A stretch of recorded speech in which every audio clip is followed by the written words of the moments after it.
Hey, Monch, can you talk? Or are you tied up with the kid? At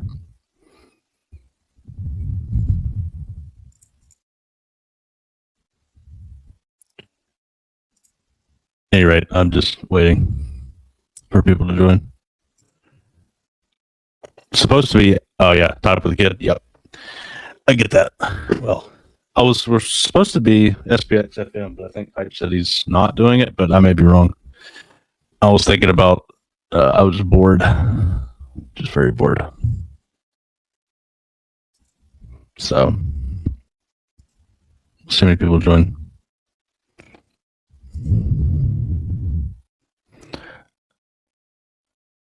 Hello, flip the stock market. Who's running that right now? I wonder. Just waiting for people to join.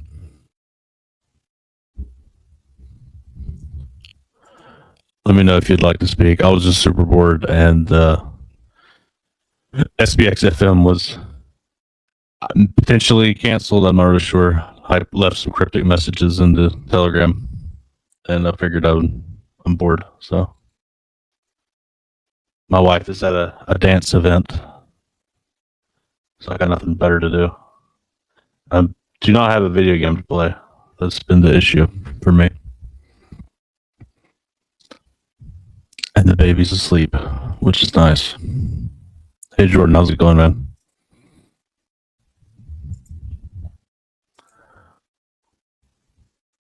Not speaking, just supporting the space. Thank you. Thank you, Flip.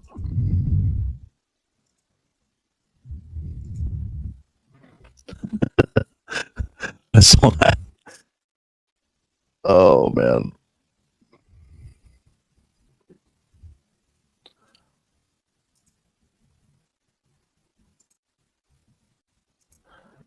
Let's see.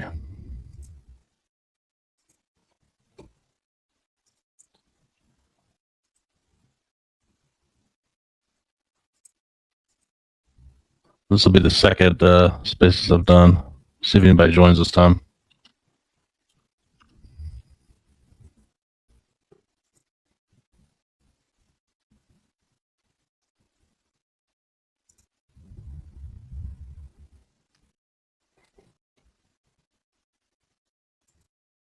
I will say, one of the things I just wanted to get off my chest a little bit for the two, potentially three of you listening. I don't know if y'all heard that space yesterday with Mayhem. Yeah, that was. I don't think I've ever been so mad in a very long time.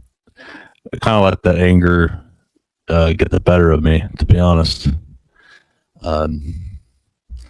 But that was insane. He dumped on the top. He dumped at $2 or whatever he said. He like totally admitted it that he sold every bit of it, and then that's not necessarily what I had the biggest problem with. It's just like, okay, and then you're bragging about it. All right, that's okay. And then it was like, hey, I'm here to buy again, and like that was praiseworthy, or like he was saying he was here to make us a bag now or something. Just utterly absurd. Just like totally asinine. Didn't make a whole lot of sense.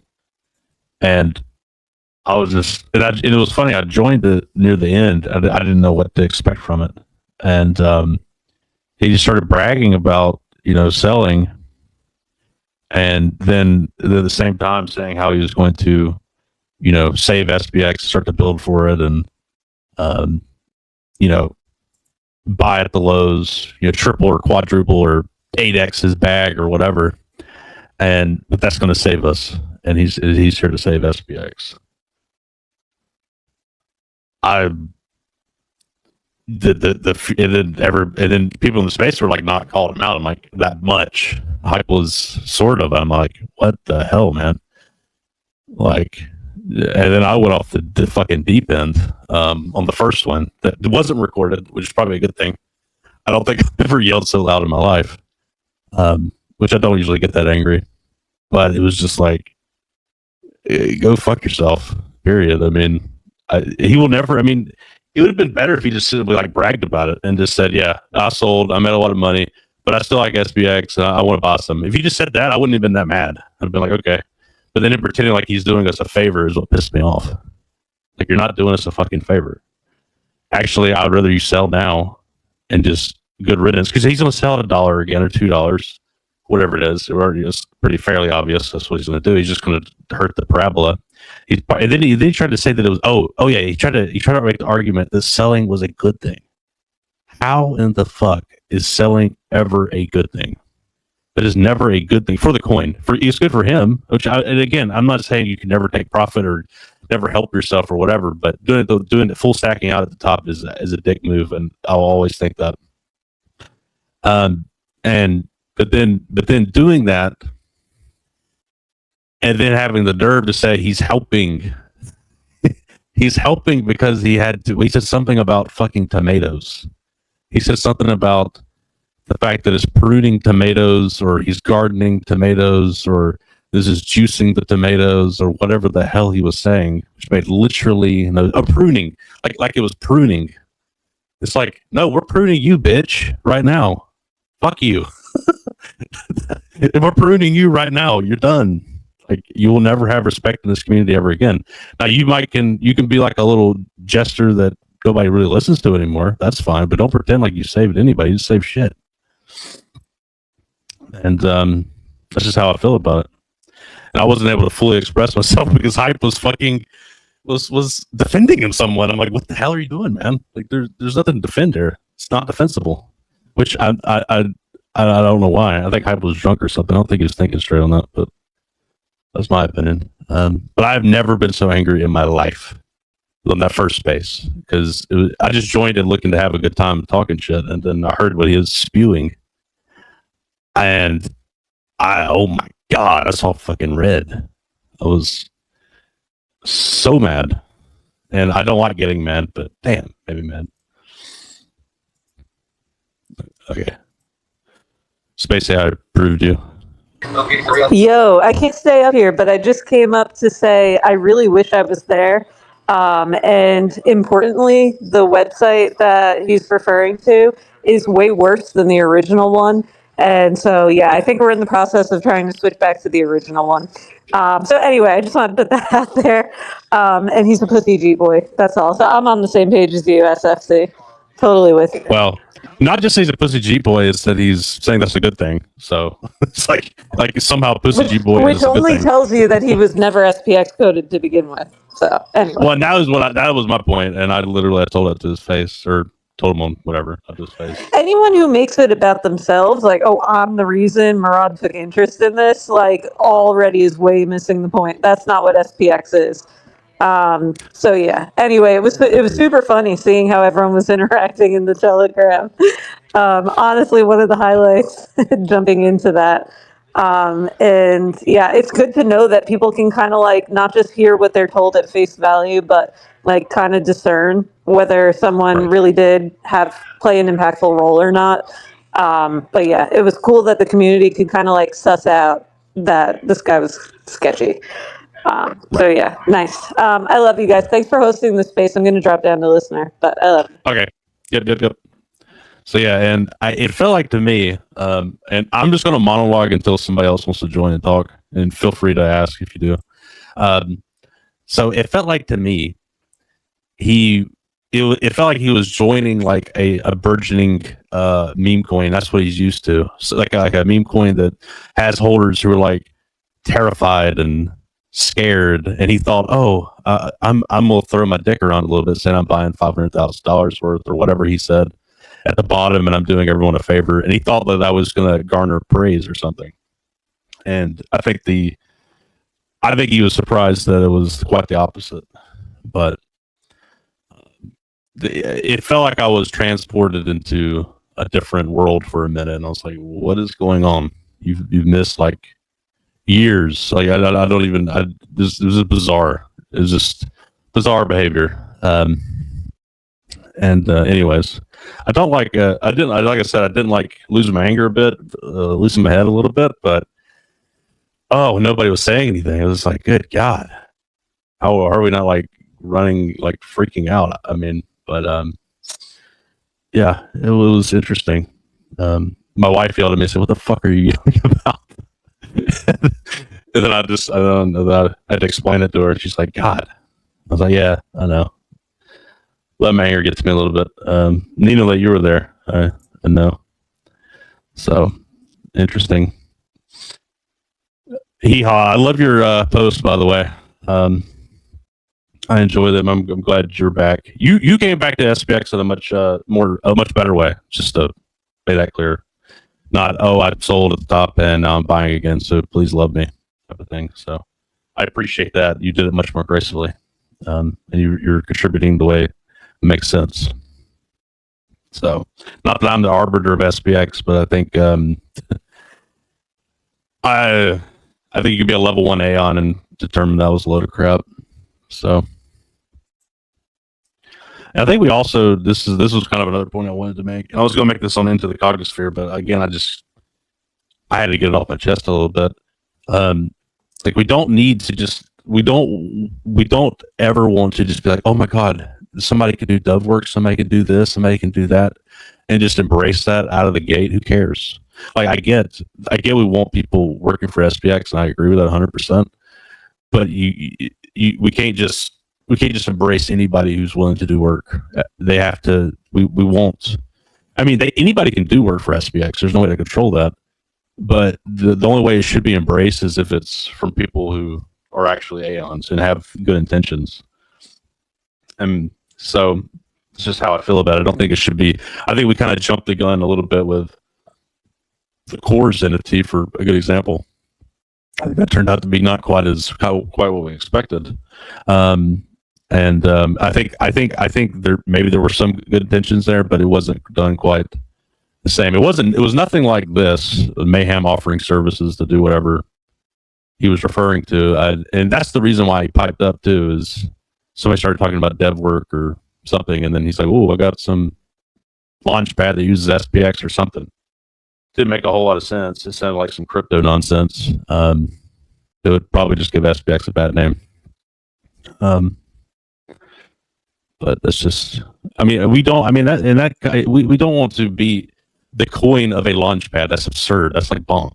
Like what the fuck? That would, like, I would like if somebody did, I mean, you can't stop somebody from doing that though. You can't stop somebody from making a launch pad that integrates SPX6900 into it. Like literally they could do that if they wanted to and buy up the supply and make that a thing and make that an ecosystem if they wanted to do that. But what I'm saying is I would be vehemently against it, and I would hope most people in SPX would too, because it totally doesn't represent like anything that we're talking about. It's just more crypto bullshit. I think that, I mean, it's kind of hard too because we're a crypto coin. So, I mean, we're thrown into the mix of all this other stuff. So that makes it difficult to delineate a little bit. But I think that's imperative to do that. I don't think we need to, we don't have to play crypto coin, you know? We don't have to play that role. We can say fuck you and mean it and not be scared about it. Don't have fear. And this was a perfect example where gatekeeping makes a ton of sense. Don't be afraid to gatekeep for something that's obviously wrong. Like, don't have fear about that. And, you know, I'm not saying be an asshole over something tiny. That wasn't tiny. That was egregious, in my opinion. Yeah, just look, it's so important. We don't just embrace somebody because they say they loved SPX or say they did something for SPX in the past. Like, so what? I mean, I'm glad you did it. That's awesome. But something you did 3 years ago is not going to hold water now if you haven't done anything for 3 years. I mean, it's absurd. It doesn't make any sense. I mean, like I said about Hee-Haw, he's a good example. He didn't expect like 1,000 praise. Oh God, I was owned that before. He came back and he's been putting in work and writing articles and all these things. So, and kind of integrated back into it. And yeah. Anyways, I had a lot more things I wanted to say on that space. But that's why I created my own space, so I could monologue if people wanted to listen. And so I could get this off my chest. again, if somebody wants to join chit chat, I'm happy to bring you up. It's not meant to be a monologue, but apparently I can do it sometimes. I want to say to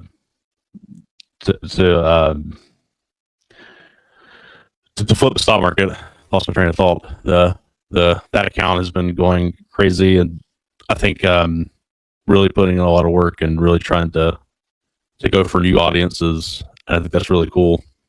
And I think everybody who's trying to get it more into YouTube, I'm sure Murad's contest is making people more interested in it to some degree.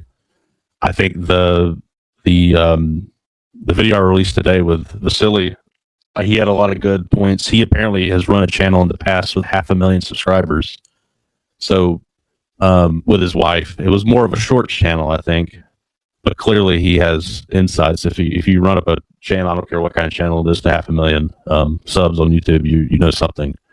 So I think if you're trying to get better at making YouTube content, it's definitely worth listening to. And as a matter of fact, I did already listen to him on one thing because I was kind of being lazy with thumbnails, being lazy with the AI thumbnails made me want to cringe really bad. Just the way they look, they just kind of annoy me. And I know they're AI, but they do make things look sharper and look better. Like for the stock market, I know has been using that and trying to make things look sharper. So I finally did it because Vasily convinced me to. And sure enough, I just used it on this video today, and the click through rate is already double what it normally is. It does look a little more clickbaity, but not too bad. I think there's AI is a tool, and if you can use it to, and you have to compete with everybody else, especially in the content world. So there's you have to do that kind of stuff, or you're going to get left behind. Even though I don't like to do it, I kind of prefer my shitty thumbnails because they're my thumbnails that I can make. But unfortunately, what I can make is not necessarily that great, and don't have the same Mr. Beast style look to them. AI can make a Mr. Beast thumbnail type looking thing easily, so everybody's on the same playing field, which is actually that's kind of how I'm looking at it. AI levels the playing fields with thumbnails. Trying to make those things just purely from your own, ability is not easy. It takes a lot of time to actually make a really good one. So that's why I was kind of in a lull with it. And I was just like, whatever, this is fine, and didn't really care. And it doesn't take that long. AI makes things so easy too. It's crazy. It's insane. Just pop it in, just tell it to make it. Like literally, I made my typical thumbnail and I said, make this look better, and then just made it look better. And I'm like, okay, that's good. What the fuck? Is that easy? Well, we got a lot of folks in the space. If you do want to come and speak, please let me know.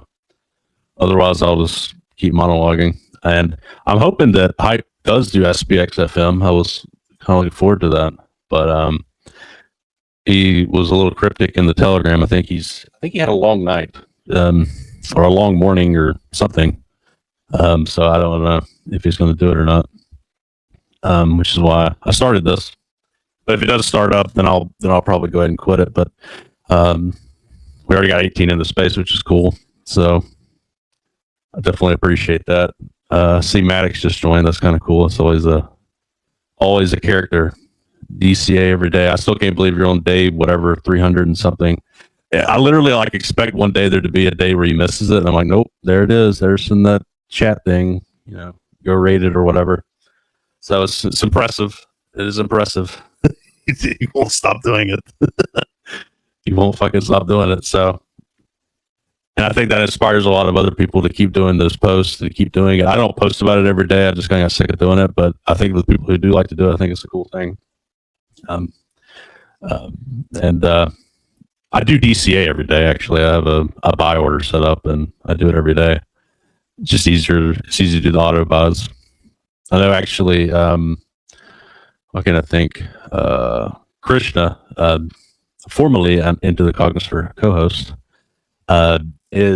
he does his DCAs. He does them manually because it makes him feel like if he really gets something out of doing it manually. Oh, positive poly. Okay, I'm going to preview.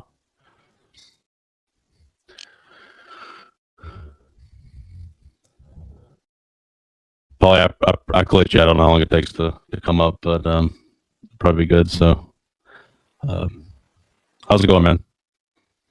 Every day we wake up and buy. That's what we do.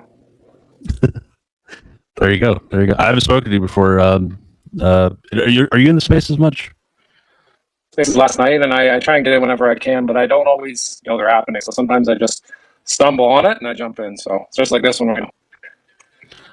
Cool. Yeah, this is only the second one I've ever made. I made one a few weeks ago. I just do, honest to God, I do it when I'm bored. Like there is no schedule for me. It's just like if there isn't a space going on, which I was looking for one, and then I was like, oh, SPX but I think, like I said, hype I think is delayed on that one.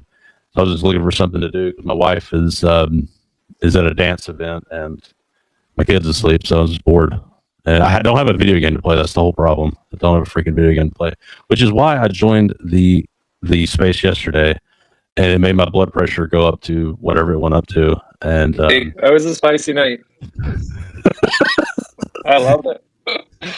I don't think I've ever been that mad in a long time. And yeah, that was I could feel all of you guys and your frustrations, but hype was hilarious. I was cracking up. Oh my God, the tomatoes every time. I was like, you're so right too. Like, it's just funny. Let's see. Oh, hee-haw. Nice to be here. Yeah, well, I think your name helps us remember to be positive, so that's good. Maybe starting a space, just positivity space, and talk about SPX and whatever. It's like good times, but I want to make sure I have enough time. I don't want to have to leave and close it. Like, I don't know. I feel like if you start a space, you should be willing to keep it open for a while. So, yeah, we'll see what lines up. But you might see a positivity space pop up. Anybody wants to chat? Yeah. Anyway, sounds good, man. Hee-haw, how's it going, dude? Yo, what's up? I just want to say I really admire the podcasts and like the amount of work you guys put in. Just always showing up. So yeah, it's so good to see like how much SPX has grown, because I just remember like it used to just be like Telegram calls and that was it. Like we just hop on Telegram calls with each other. And I guess it's probably a little better than Twitter Spaces because you could share a screen and it wouldn't rug you. But now we have like podcasts and stuff. It's awesome. I've been back for what, 5-6 months now. So right, yeah, it's been a while. Yeah, it's been a while. It's been cool though. I mean, I love the article you wrote about. Well, some people took it very badly about spirituality and SPX. I thought it was cool. Oh, which one? The first one I wrote. The one that caught fire both ways. Murad reposted it. I think that's the reason why, because it got a lot of traction from that. And then yeah, people they're not ready for it, and it's usually always a reflection of their own spirituality. And it's just a matter of time, because what's happening is you just have this rising tide of homogenization of just the world in regards to everything. And it's like first it started at like the automation of our labor, our physical labor of like farming equipment, and then it's like just getting higher and higher, and then we're basically at the point where it's like our heads are underwater because it's subsumed our mind with AI being able to talk for us now and think for us. But eventually that's going to seep into spirituality, and all that capital, all that rising tide is going to push capital somewhere. So they are getting left behind. Sadly, in financial terms.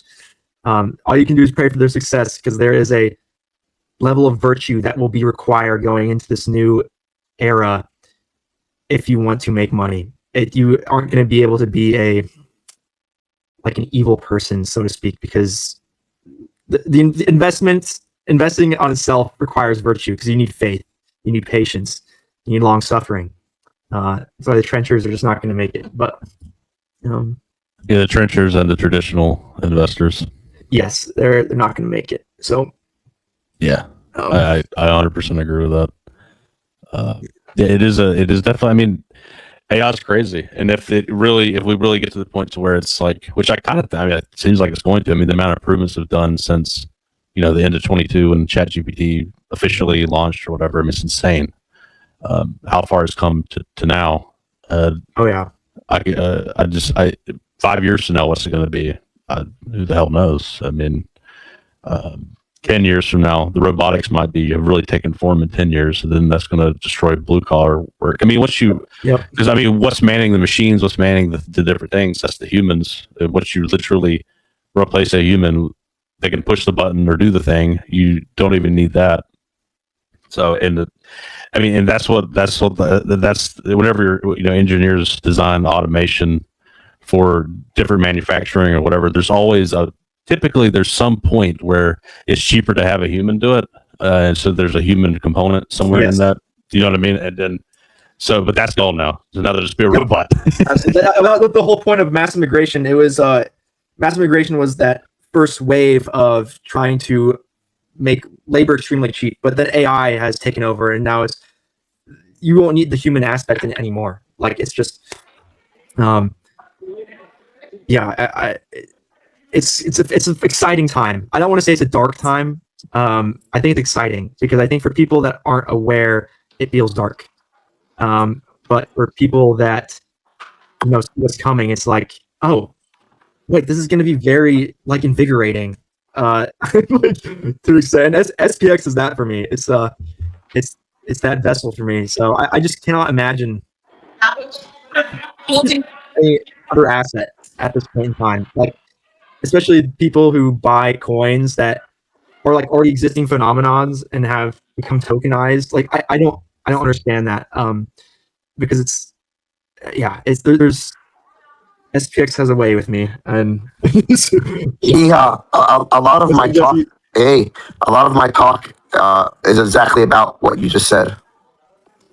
At the Amsterdam conference. Yeah, did you have a chance to hear it? I watched all the Amsterdam conference. Oh, I don't remember.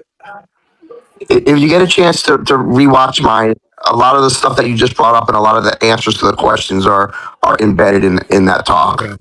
Yeah, I'm gonna have to watch it again because I was just scrolling through Twitter and I had seen people's talks. I've not yet watched yours, and then there was another one I hadn't watched yet. It might have been a lot of what you wrote about it. A lot of what I took in. I took in basically everybody's perspectives and then formulated my and then I brought it all together in mine and talked about exactly how to survive. What's the best vessel? What's going to be the way to survive in an age of AI and duplication? It's to be irreducibly human and have belief, and that's exactly what SPX does. And if you get a chance to listen to the talk, I think you would really enjoy it. Yeah, I think I would too. I will give that a watch after the space. Because I've been working on, for a while I've been working on a personal investing thesis, and what I've kind of come to is as the world keeps on accelerating this quote unquote decay, it's just kind of this decentralization. You will have to keep investing in agents of dissolution, agents that keep decentralizing tyranny or centralization. And SPX is the one thing that cannot be replaced or automated because it's human, but it's also, once again, dissolving centralized tyranny of the stock market. Right. The only way to scale is to remain decentralized. Yes. It's the only way. It's been proven. Yes. Yep. And as Nick Land says, the bacteria is the highest life form, not literally, but that's what he's referring to. It's just this totally decentralized world, and everybody's just a node in the network, and there's no hierarchy whatsoever. It's everybody will be basically this supremely empowered king of their own life. And it's a double-edged sword. It's extremely dangerous because it's extremely empowering, but it's also extremely liberating. But that's the era we're headed to. So, I mean, thank God we have SPX, right? Dude, yes. Yep. Yeah, I think also with this kind of thinking, to me, it really does break everything down into. I don't want to be too dramatic, but almost like good versus evil. The reason why I say that is in a world with. I saw this advertisement. Jeffrey sent it to me about OpenAI creating influencers, having 100 influencers that are just totally fake, and it's all fake pictures, all fake videos.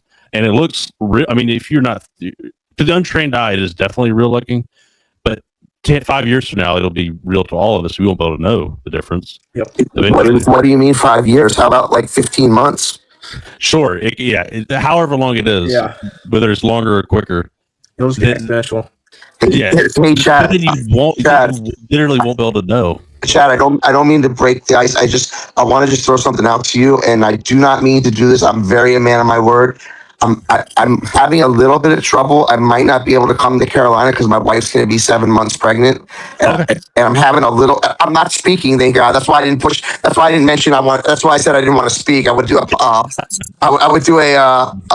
Well, you have me on a panel. Yeah. But I'm still trying to come. But I want you to know that if I don't make it, it's only because my wife will be about 7.5 months pregnant. Dude, Dude, congrats, bro. Yeah. Thank you. Dude. Hell yeah. Yeah, that's awesome. No, I might still come. I'm trying, because I haven't missed a conference yet, and I'm trying to like keep my record up, like you, like me and you. I think me and you would be the only two that have been at all 3 conferences. But well, Girl Ape's coming too, so oh, that's right, Grill Ape's coming through. That's right. So I'm trying, but it's a little dicey with the pregnancy. I wanted to let you know, person to person. I didn't want you to hear from anybody else. No, that's not. Well, there's some people that have expressed interest, so we'll fill it in, and it'll be. I'll let you know in the next week. I'll give you 100%. How about that? Awesome. Yeah, I mean, you just let me know, and yeah. Because I really want to come. I want to see Manj's talk. I know he's really like after he saw the Amsterdam talks, he was like, "Man, you guys gave me some motivation. I want to knock this one out of the park." And I told him he's going to. So I'm sure everyone's talk's going to be, when we went to Miami, Polymetric blew it out of the water, and he gave me my juice to do mine in Amsterdam, and then we both went to Amsterdam and basically had amazing talks. And I'm really looking forward to the Carolina talks, and I really want to be there. I hope I don't know if I can get away, leaving her again. That's why she didn't come to Amsterdam. She was supposed to come to Amsterdam, Sure. and then she was 5 months pregnant, and she just didn't want to make the flight and everything. Dude, it's totally reasonable, man. It's All right. not a big deal. All right, I'm happy to hear you're close to having another kid. That's cool. My thing is still working, right? Yeah, there you go. That's funny. Chang, you were up here. Did you have something you'd like to express? Oh no, I was eating, but like I also wanted to listen. Sorry, you just The thing is, no. The thing is, like when I join spaces on my PC, it's very silent unless I join as a speaker. But sometimes I just request to be a speaker so I could hear the space. Oh yeah, it does get louder when you do that. I have noticed that. It's so interesting. I mean, but if you want me to chime in, okay. Well, I do have a question. Is Hype gonna actually stream today, or? I mean, I did text him, like if he doesn't want to stream, like at least give a certain answer, like yes, I'm gonna stream today, or no, I'm gonna stream tomorrow, because he did mention he might stream tomorrow instead. Oh, okay. I'm like, it's kind of wishy-washy. So like, I know some of you guys are waiting, so I told him like some people are actually waiting. I was waiting. That's me, Jesse. I'm waiting every week for it. Yeah, you, Chad. Chad was also asking. Well, I was just bored. That's why I made this, Jesse. I was like waiting on this. I'm just like bored. So I'm like, yeah, people are genuinely waiting. So SPX is still in the lower immaturity of like drinking 3 bottles of wine the day before you're supposed to do a SPX FM. So we're still learning how to handle that, I guess. I mean, it's been a while. I mean, it's been like almost 24 hours since he drank like 3 bottles of wine. Hangover could be over. I don't know. 24 hours. I don't know. 3 bottles of wine is pretty rough on you. 3 bottles is a ton. I mean, I don't drink alcohol, so I don't really know. I'm like Jay. I'm like you. I don't drink alcohol either. So it's just like when you tell me 3 bottles, I'm thinking like 3 glasses. But if you tell me 3 bottles, I'm not expecting them up till tomorrow. Okay. Hey Chang. Yeah. I don't know how long a hangover lasts. So yeah. Sure. Chang, how were your chicken wings yesterday? Chang. Mm-hmm. Your wings yesterday. You ate wings, right? Did I eat wings? Yes, you said it yesterday in the space that you were eating wings.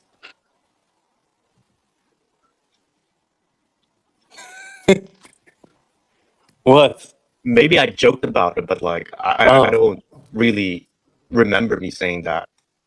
I heard you still saying it. That's why I'm asking. The man heard you say wings. He demands an answer. But maybe you're still eating him because you're eating him.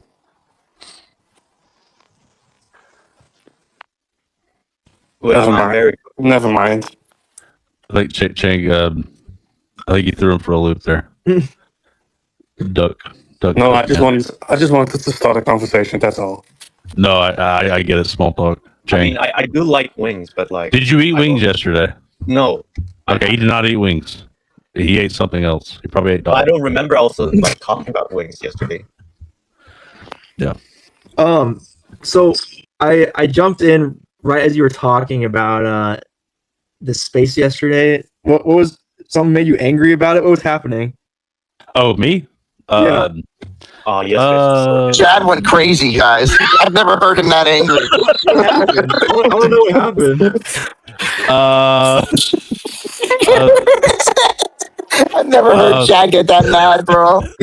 I don't think I've heard myself get that mad in a while.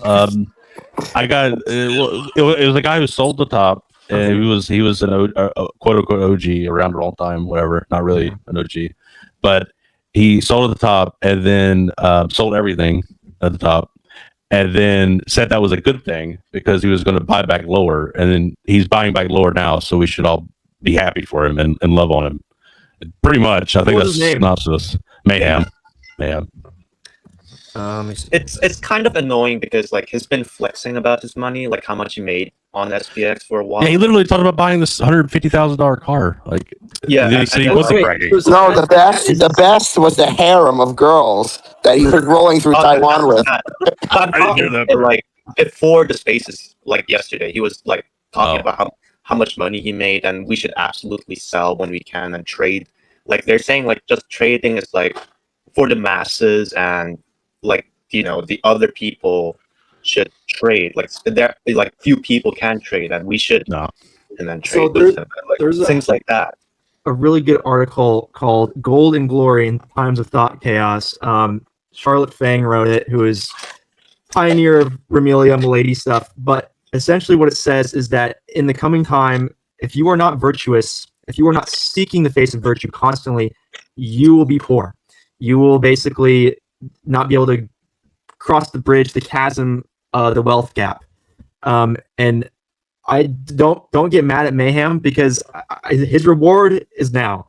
The reward later is not so much, because what it sounds like what he's doing with his money is not so virtuous. Buying $150,000 cars, that is basically, he just basically slashed $150,000 from his entire net worth. So pray for souls like that, because it's not, they are destined for poverty if they are behaving the way they are right now. Yeah, that's why I didn't like the fact that I got quite so angry. Jeffrey, after the fact, messaged me and said, "How many beers did you have?" I said 0. That was righteous anger. Yeah. But don't get too upset about it. The reward will be paid in full. Justice is not ours to deal, even if it's firm chastisements and being angry. But yeah. Well, it was because nobody was really standing. He was kind of bullying the space. He was kind of bullying. He would not shut up.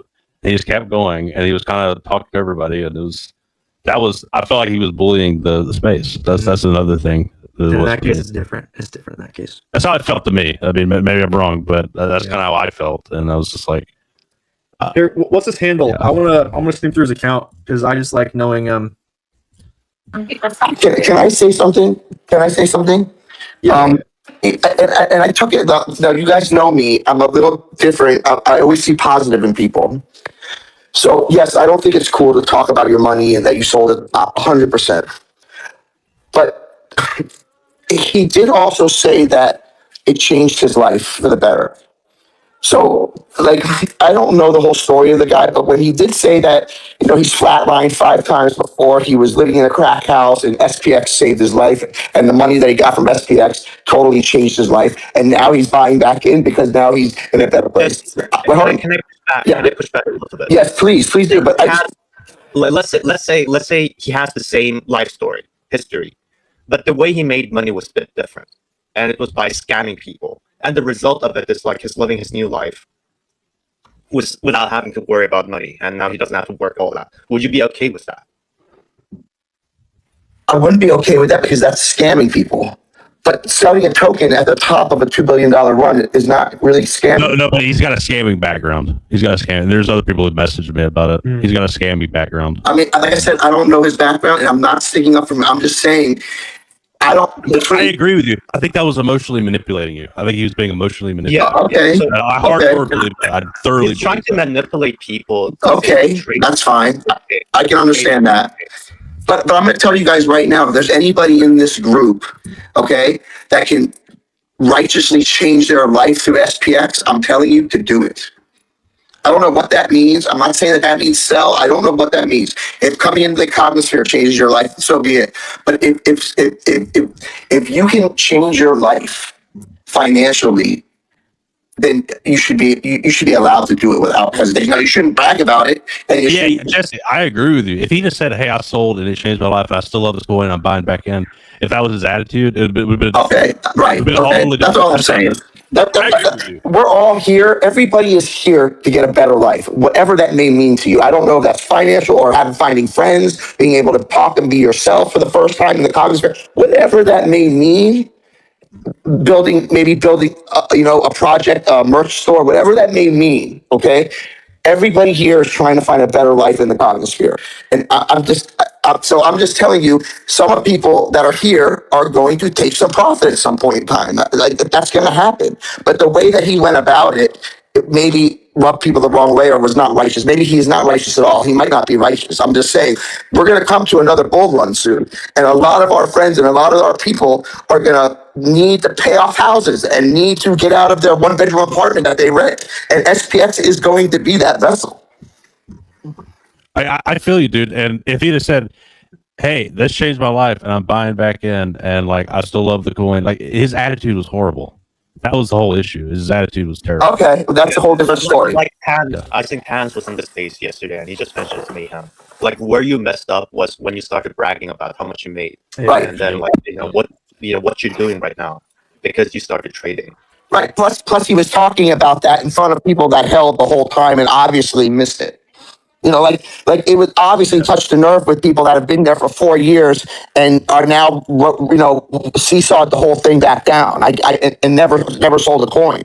I get it. Also, yeah. But also, like, you need to understand that some people do know how to sell the top, but decide not to because that's like they want to make SPX something bigger instead of like.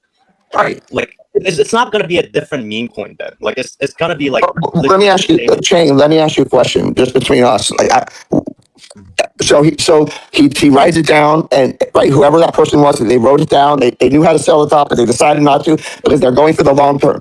So what's the long term? Is it going to be when we pop to 50 billion, or is people going to say, "Oh, no, you got to wait till we hit 1 trillion"? I mean, that's that person's decision to make. Right. That's my whole point. It's that person's decision. Yeah, but that is how he was trying to paint the situation, Jesse. Is that how you put it? That is not the situation. Okay. He was bragging about, like you said, like he was showboating, and he was also trying to sell some product to us too. That was missed as well. And also, Jesse, But he wasn't trying to sell it, Chad. He was giving it to for free. Dude. I'm just telling you. There's a lot of back end. You need to go. Yeah, you got to look at deeper to the details. Okay. That's listen, I'm definitely a prop. That's my problem. Me and Chang have talked about that. I don't dive deep into the negative, and he knows that. So like Monj is coming up. Actually, Monj could probably express a few things. All right, go ahead. Sorry. Yo, what's up, guys? Can you hear me? Yo.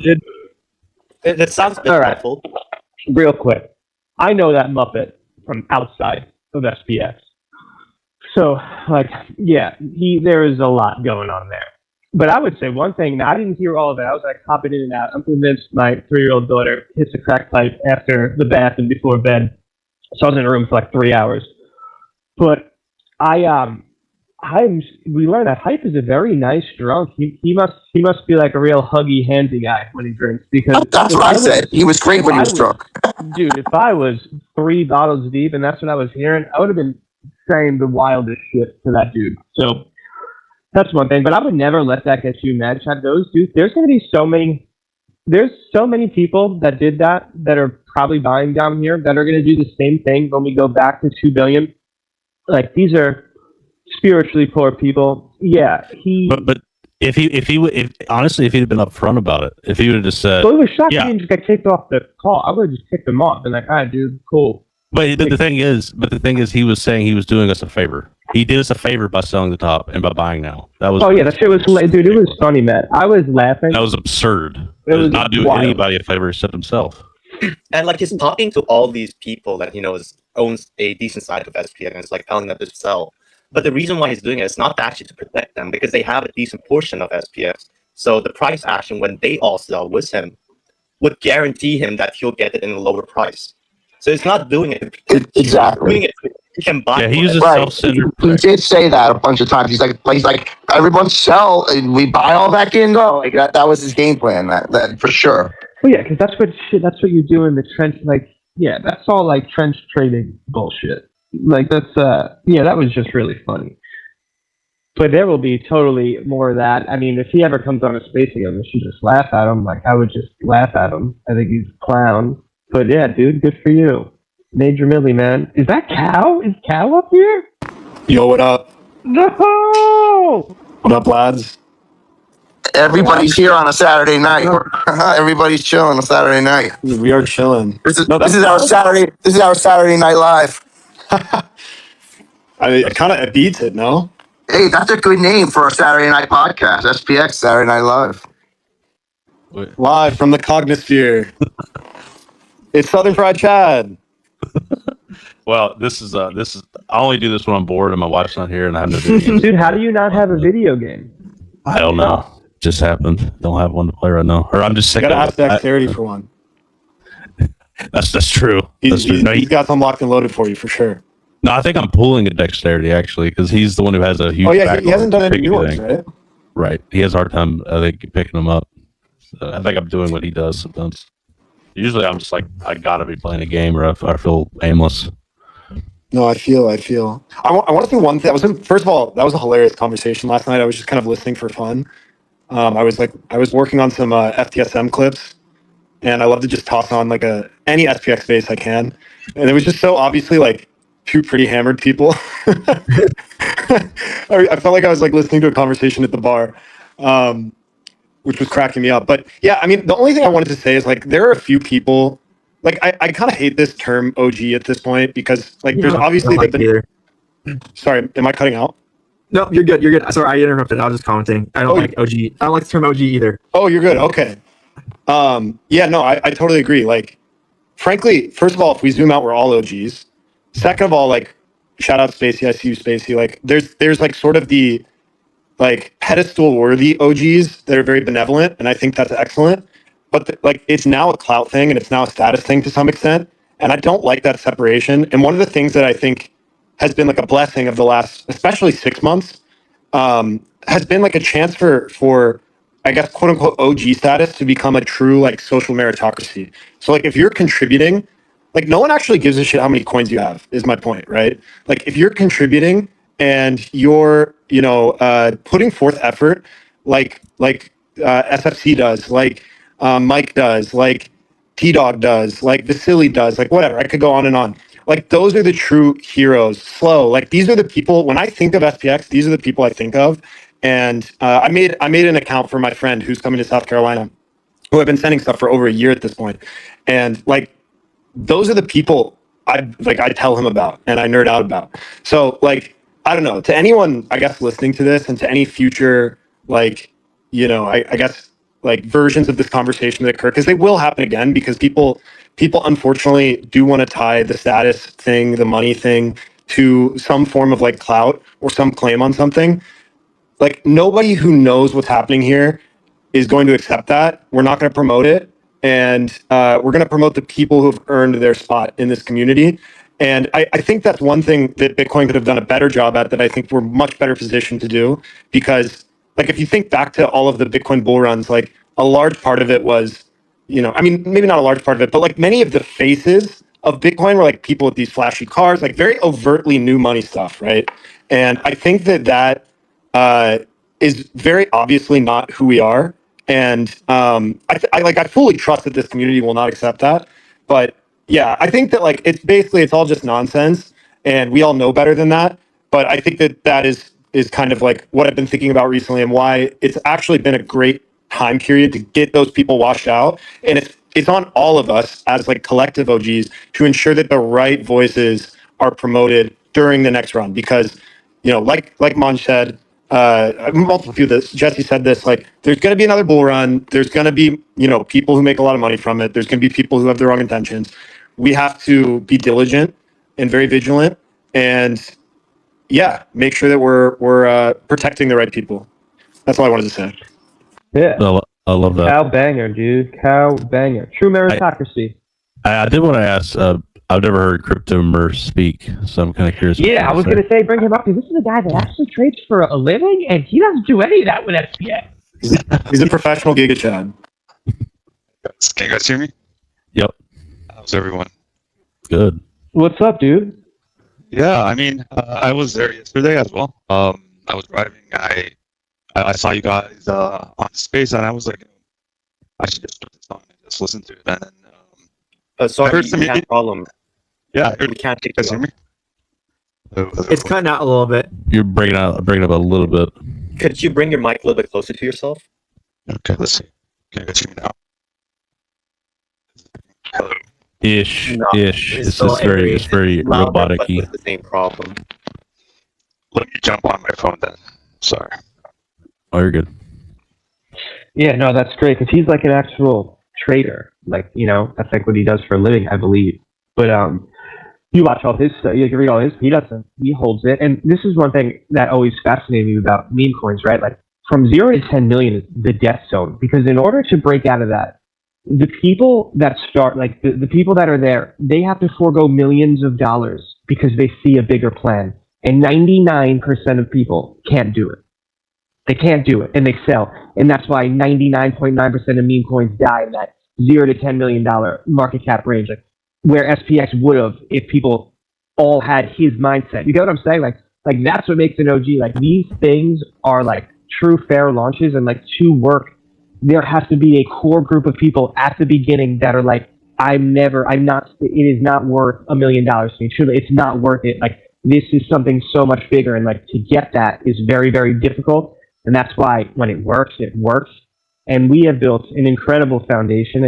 And like Hal just said, like you zoom out, like we're all OGs. Like I think that's one of the most like impressive things about meme coins is you could make a huge contribution, and it doesn't have to be just based on capital. That's new. Traditional investing, like you make the money, you invest into it, right? But like here, you can provide so much value, and it ends up being value to yourself, but it's not even about because you're a whale. Like there's people that have more coins, less coins, and work 10 times as hard. Like it has nothing to do with that. And I think that will really catch on with society as you look for purpose and value as we move forward. Hey guys, can you guys hear me now? Much better. Much better. Okay, awesome. Yeah, I totally agree, and that was the point. And for example, I am a trader, yes, but I do not trade SPX. And one of the reasons is like I agree with Jesse's point. I mean, if things do change your life, yes. But the thing is, we also have personal goals. We also have goals as a community and goals as a generation. So I think if we all put ourselves, in front of our goals and push that as a priority, then we're not going to flip the stock market, or we're not going to get to places. We're not going to challenge AI, because every single person here on this plugged into the cognosphere basically brings something unique. Some people contribute with their capital. Some people contribute with their sophisticated philosophy. Some people contribute with their art, some with their shizo posts, some with their videos. We all play. We're not AI, right? Like we're not. Our talents, our souls, do not converge in let's say a singularity where it's just all bland,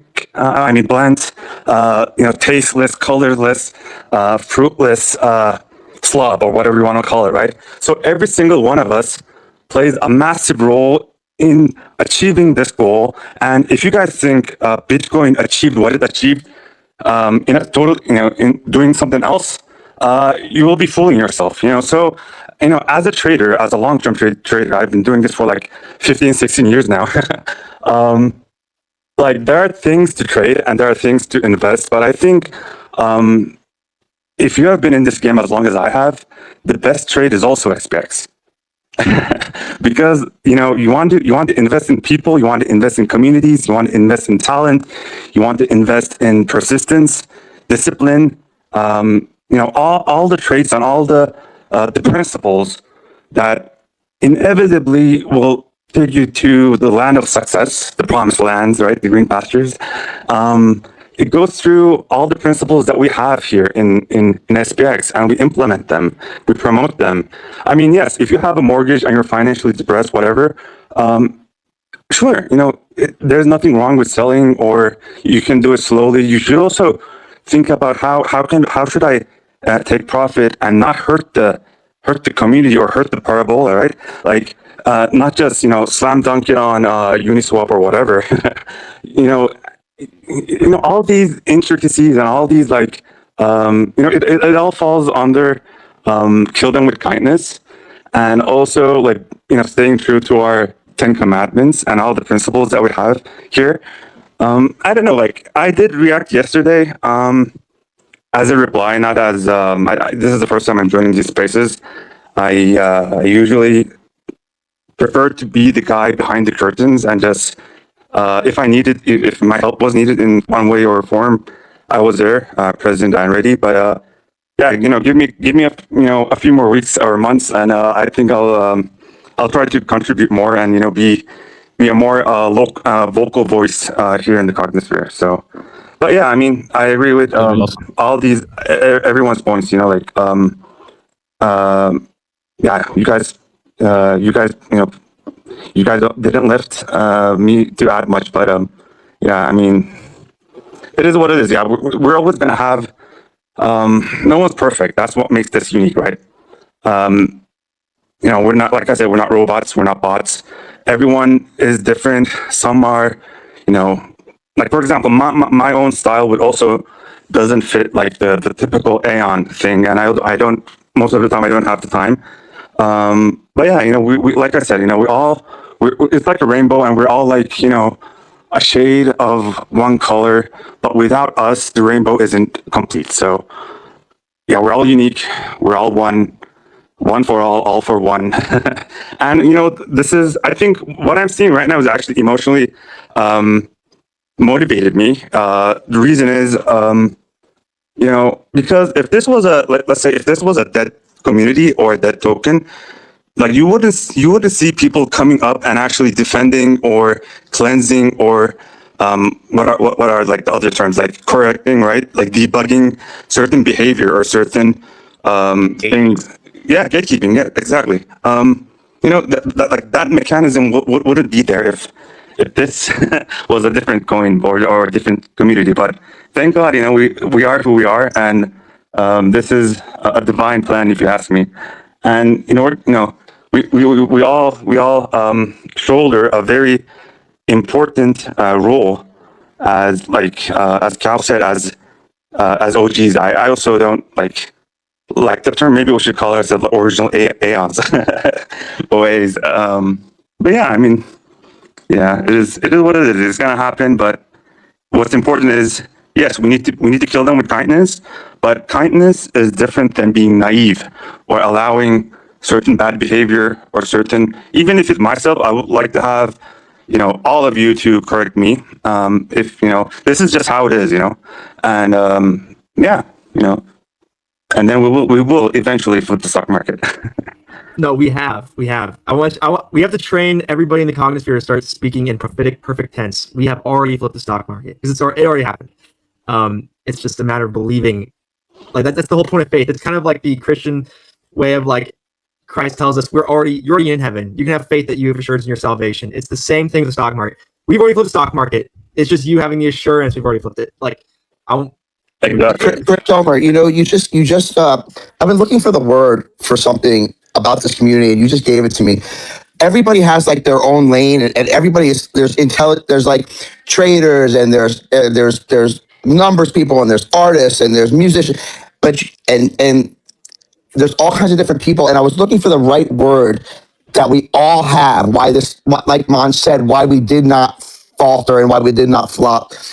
This community has emotional intelligence. Like it takes emotional intelligence, people to handle their emotions in times like this and when times go bad, that they don't run away. And even though we're all different, this group more than any other community that I've seen has emotional intelligence to the highest order. And it like nobody freaks out, nobody gets too low, nobody gets too high. It's just like it's total emotional intelligence. And that I was looking for it and I couldn't figure it out. And then you just said it, and that's exactly what it is. Yeah, I mean, glad to hear that I just opened a realm of the cognisphere in your mind. When you think about it, there's like different, types of intelligence. There's emotional intelligence. I don't know, like there's also adversity intelligence, where, like, when things hit the fan, so to speak, and things just get darker and darker, and whatever you do, it just doesn't turn around, and you just don't quit. That persistence, that is also a different form of intelligence, which I believe a lot of people here have. Call it nature, call it nurture, whatever you want to call it. But yeah, I mean, it's more than IQ, it's more than EQ. And when you look at, like extremely successful people, most of them have, these forms of intelligence. It's not only just being good at math or physics or whatever, right? So that's very important. Oh yeah, brother. Yeah, thank you for that. That was awesome. It's always good to hear other people's like. It's about the authenticity. It's not about your like measure of, I guess, what's the word I'm looking for? Competence. It's like literally just authenticity and how it makes your soul feel. Like that's the whole point. It's like spiritual index. So yeah. Yeah, for sure. Like, for example, like psychologists usually use like 4 different. Correct me if I'm wrong, but like those who know, I study psychology and mindset because I think that's more important than the technical skills, the hard skills, and all that. And in the age of AI, we all of us will have an AI who actually does it better than every single one of us. So, but you can't teach AI like emotional intelligence, social intelligence, adversity intelligence, and all that. The quotients, basically, what I'm talking about. So, and when you look at the fabric that keeps SPX and all the aeons together is,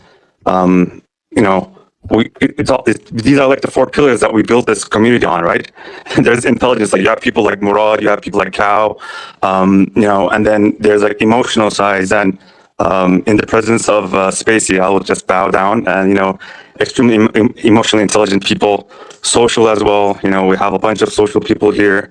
You have Tanz, you have Manj, and yeah, the adversity, every single one of us who are believing, who are DCAing, yeah, we're not, this is like the ability to go through like, hard instances of in life and just come out of it as the winner, as the victor. So basically, flipping the stock market. Yep. Exactly. Yeah, it was great to hear you speak. By the way, I've never heard you speak. So I appreciate it. Yeah, I need to get used to it. Maybe you guys can hear some cracks and whatever in my voice. But yeah, I'll get used to it. No, you will. I think SPX was some of the first Twitter spaces I started joining, and I was nervous at first to talk. Like it was just Spacey hosting it back in the day, and she was on her grind set at like 1 a.m. But like I was a little nervous to talk. But then it was one of the first projects I think I'd ever started like really talking in. And I don't know what that's a signal of. I think we probably know what's the signal of, but I started like getting brave enough to just talk to strangers on the internet, not just through a screen. So yeah, you're a testimony, man. That's it. So yeah, I appreciate it. Thank you. Yeah, I remember you reached out to me one time through YouTube. You said, "Hey, you're blocking me on X or something," and I think I know why I blocked you now. I think you were talking about trading. It's just like immediately. Yeah, probably that is. And sometimes like, yeah. Sometimes I do like some brotherly love bites, and sometimes people are in a bad mood and they just read the replies and they're like, oh, what an asshole or whatever. But actually, when I'm writing that, I'm like, you like this is one of the like shortcomings of replying or posting. Like you can't put in emotions, you can't put in that sarcastic funny side of things, and if you just read it wrong, then you'll be like, oh, what an asshole, let me like block him. But never against aeons, never against anyone who truly believes in the cognitive sphere. You can make mistakes. And also, like, for example, I've been in BTC since 2017, and believe me or not, I have met people who has like who had like 100 BTC, 300 BTC, even a decent amount of BTC, and most of them traders, of course. The issue is if these people are honest, most are, let's say, is that right? But some aren't, and like they traded away their BTC for profit, to buy computer parts, to buy this, to buy that. But what eventually happened is they ended up with less BTC, and BTC saw prices above 100K. So I mean, sure, change your life, sure, see the light and all that. But eventually, if you have the patience, the persistence, and like people who are actually coming up with these rules or these principles, these are all extracted from life experiences. It's not like it's not like you give some commands to AI and just give me like 5 items, and these are all people lived through this, and it has been confirmed and broadcasted throughout centuries with experience. So I mean, sure, if you guys want to TP, but eventually on the other end, you will have people who actually believe, who actually hold, who actually DCA. Like you guys said, some people will be able to buy $1 million worth of SPX. Some will be able to buy, let's say, $1,000 of SPX. Doesn't matter, think of a highway, right?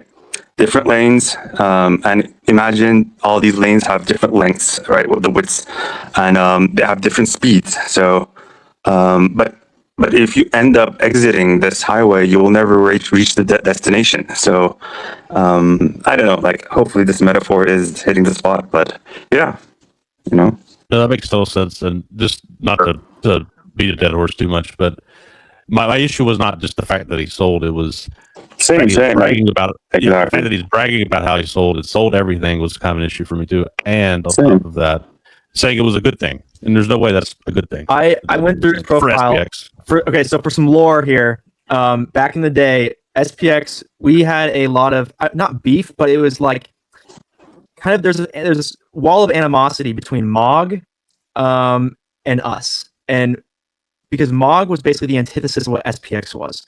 Mog was like dance on their grave. We won. We rubbed it in your face, point and laugh. Mog was this hyper toxic coin, and it curated. You almost have, when you participate in a coin, you participate in a spirit.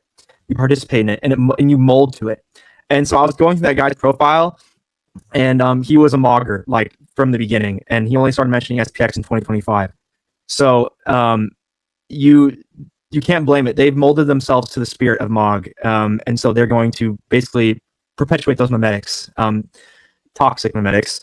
Yeah, dude, he also like used, like I said, I ran into him outside of that. I had no idea who he was, and he was saying how he was one of the OG genz of SPX, and this is like me and Cal were already doing a show together on Fridays, like. This is like right before Flip the Stock Market started. Like I knew SPX like pretty well, and I'm like asking around, and people are like the newer people had no idea who he was. Like the mid-tier people like myself didn't know who he was, and then like the OGs were like, "Oh yeah, he's a loser." yeah.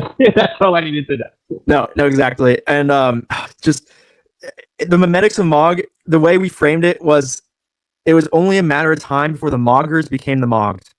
And so I'm just going to leave it at that because that was the whole point. That's why the memetics just didn't work. That's why I hated Mog, because it's like you guys are LARPing as like these, oh, you know it all, you know, we're going to just like destroy you, dancing on your grave. And it's like, that's going to happen to you because you're perpetuating those memetics. It's toxic.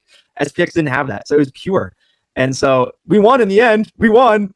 I don't want to compare communities there, but there is a value, spiritual value there. And we came out on the end. So. And also on the other side, like he started talking about Murad and how he built him up and something like that. I can't remember entirely, but there are so many heroes here, unheard, unnamed, or you know, like even if you just spot and hold, you're still contributing in a way. Like I said, shades of the colors on a rainbow. But yeah, I mean, let's say you built like amazing stuff and you're like onboarding hundreds of people, whatever, right? You don't brag about this. This is kind of the mantra, right? Like you just continue on. Why? Because if that was a thing, then we will brag about hitting $2 billion and we will just call it a win, right? But that's not the goal. The goal is grander. The goal is generational. So just contributing one or two things and then bragging about it and then claiming that you're a savior of some sort is let's just call it 500 speech yeah, that's 500 speaking through him, dude. It's Mog is like the coin of pride incarnate. So you'll create holders who embody that. And SPX took the path of virtue. So it's, gosh, investing is getting so cool. It's just like you're investing in literally spirits at this point, collective spirits. So fairy tales, if you will. I think I think like investing in SPX is the ultimate form of trading. I truly believe this. Because as a trader, your goal is to capture as much as alpha as you can in a defined, period of you opening your capital towards risk, and you just want to minimize your downside and maximize your upside, right? And you try to repeat this not as much as possible, but as much as your conditions that you seek are present in the market. But when you think of SPX as the ultimate form of trading, then what are your downsides? Downsides are there's basically none, in my opinion, because if it was a different, if there was like one or two big downsides, then I wouldn't be in this community.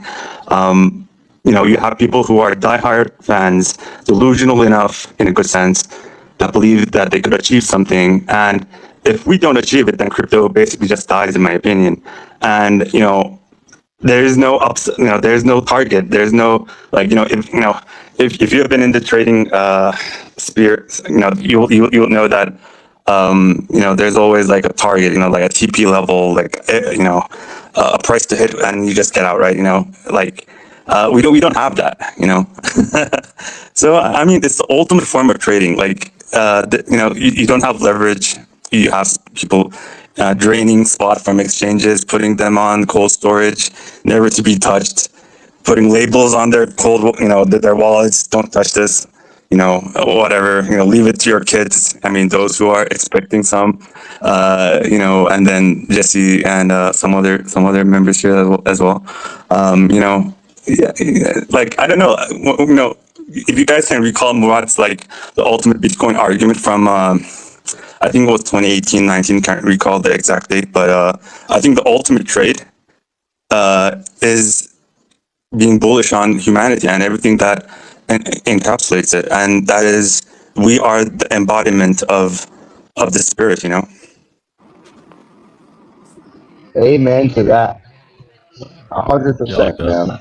All of you guys are like the best traders ever, actually, when you think about it. Because imagine a trader who only trades one coin or one ticker in their life, and all they do is buy, and maybe some occasional sells when the stock market is flipped, and we list SpaceX on our own exchanges and stuff. Maybe who knows? That's like the ultimate trade. You just need one big win, and this is going to be a generational win. It's the ultimate trade, peaceful life over the Yeah, I like that. Yeah, I think it's really interesting that you say is it Cryptomer or Cryptomer, or I'm not sure how to say exactly. Actually, my name is Omar. Okay, Omar. so Okay. yeah, it was I like see. crypto and Omar. So I like how could I combine these two? And I was like, and it's Omar with an E. And that's the interesting I part. see. Okay. Nice. So I was like, okay, crypto plus Omar, and just like just turn the two O's into a zero and make it like Crypto Omar. So kind of cryptic, but not. Oh, hell yeah. Okay, nice. Well, great to meet you, Omar. Likewise. No, but I think that you're spot on with that. And, that was the other thing I was thinking when I was listening to that last night, not to harp on it too much, but, like the path is riddled with like slain soldiers of people who thought they could outsmart BTC or like outsmart these like massive ideas. I've mentioned this before. I think it's like, love them or hate them. I think it's one of Saylor's best arguments, which is that like there really are only so many good ideas that you can spend your time doing, across all facets of life that are like novel, right? And there are a lot of people who tried to outsmart Bitcoin, and almost all of them lost. And then the flip side of that is like whenever anything is big or becomes much bigger, like there's a lot of status that becomes associated with that. Bitcoin right now I believe is not a top 10 asset in the world, but it was for at least 2 years. And in the time frame it became a top 10 asset, I think that's actually probably now been overthrown. But at the time, it was the fastest to ever reach that market cap. And so naturally, like being a quote unquote whale or someone who's early to that is going to be a very status accruing thing. I've mentioned this before, but I work in crypto, and anyone who can claim, even if it's not true, that they were quote unquote early to Bitcoin, that comes with a lot of like status, a lot of like authority, a lot of other things. And so all I'm trying to say is like, I guess it's the poison pills comment from Mung, which is that like these people will kind of plot their own demise, right? And maybe they won't, like in the sense that like I'm sure other facets of their life are going to be fine, but like if you want to try to outsmart Aeons, if you want to try to outsmart SPX, if you want to try to put a 500 label on the 6900 yet still claim it's yours, you're ultimately going to fail in a similar like a similar mindset to the Mog analogy that Heehaw made earlier. So I think like there's literally a roadmap right there. It's like we just watched Pele play, and like I'm a soccer guy, and we're watching like Messi and co come up, and they're doing it better because they know the rules of the game. They know to take the coins off the exchanges. They know that like you can't outsmart the parabola. They know that they have to DCA every day. They know they have to work together. Like these are now solved games that people just needed a big enough idea and the right sort of problem at the right time to get behind, and all the pieces are right there. So I guess like I'm not really that worried about those people because it will kind of solve itself. But I also think it's kind of all of our duty to like boost up the right people and audit and kind of declaim the wrong people, because they will do harm to people in a bull market especially and draw them into the wrong coins and whatnot. And I think that's something I was probably a little too passive about on the last run up, because someone who's unsuspecting, just frankly they just don't know any better, right? Like, what do they say in Bitcoin? It's like getting into altcoins is actually one of the best ways to get into Bitcoin because you get smoked enough times. The same thing is true with the trenches and SPX. It's just like eventually you unfortunately have to learn the hard way that you're not smarter than the market, especially in today's day and age where like there's so many automations. And I mean, hell, dude, I could set up a Claude bot that's as good as like 90% of traders were 20 years ago. So like, yeah, I do think that we have some responsibility to do that. Yeah, I'm with you. Like, can you guys hear me? Yes, sir. Okay. I'm with you like 6,900%. Like, because like when I first was introduced to crypto, BTC was at like $800, and I started trading, and I was like, I doubled my money in like maybe a week or two, and I was like, oh wow, what is this? Like, I love this, because I was such a volatility guy. Maybe it was due to playing games and growing up, or having pattern recognition and visual. All that stuff, but certain skills. But eventually, I would bet my entire net worth on this. What I'm about to say, 99% of the people who like you said, we're early in BTC or in this industry. They most likely lost it, or they most likely have less today, because it's like Mother Nature.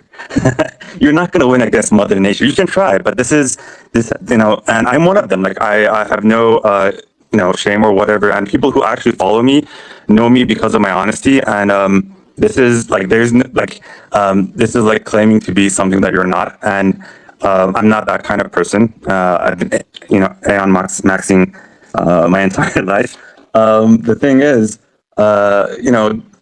like you said, you'll eventually get, rinsed out. You'll eventually get humbled, and you would wish that you just bought, held, and just added more.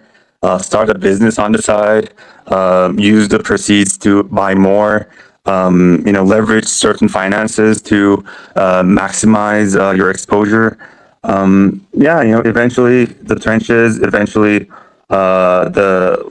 the volatility junkies who rotate every week or every other week, they're all going to be cleansed out. And a few months or a few years from now, they're going to go back and they're going to say, you know what, I made fun of these people, or I had this much SPX, but I sold. It's going to be like Dogecoin. One of the biggest mistakes I made, for example, was we always talked about Dogecoin hitting like $1. If you guys are, most of you are. I've been in this space as long as I have, close to a decade. We were always talking about Dogecoin hitting $1 and all that, and very few people actually believed it. And then I had a significant amount of Dogecoin, but yeah, I sold it when I doubled it, not believing in it, right? And I had a tweet about it, right? I've learned my lesson several times. I did the same mistake with Tesla. I did the same mistake with BTC. I believe in BTC, but as a trader, you trade. Sometimes you win, sometimes you lose. If you win more than you lose, and you win bigger than you lose, then you survive and you thrive, right? But basically what I'm hinting on is, the market, it's like Mother Nature, and Mother Nature will eliminate all the weak, all the scammy, all the KOL driven empty coins out, and just push the strongest, the fittest, the purest, right? The most spiritual, the most honest, tokens and communities. And to be honest, like you said the other day, right? Like, I'm not even sure if BTC even fits the criteria anymore. I think we're much we're a better candidate at this point, but that's a different topic. I don't know if we want to get into that or not.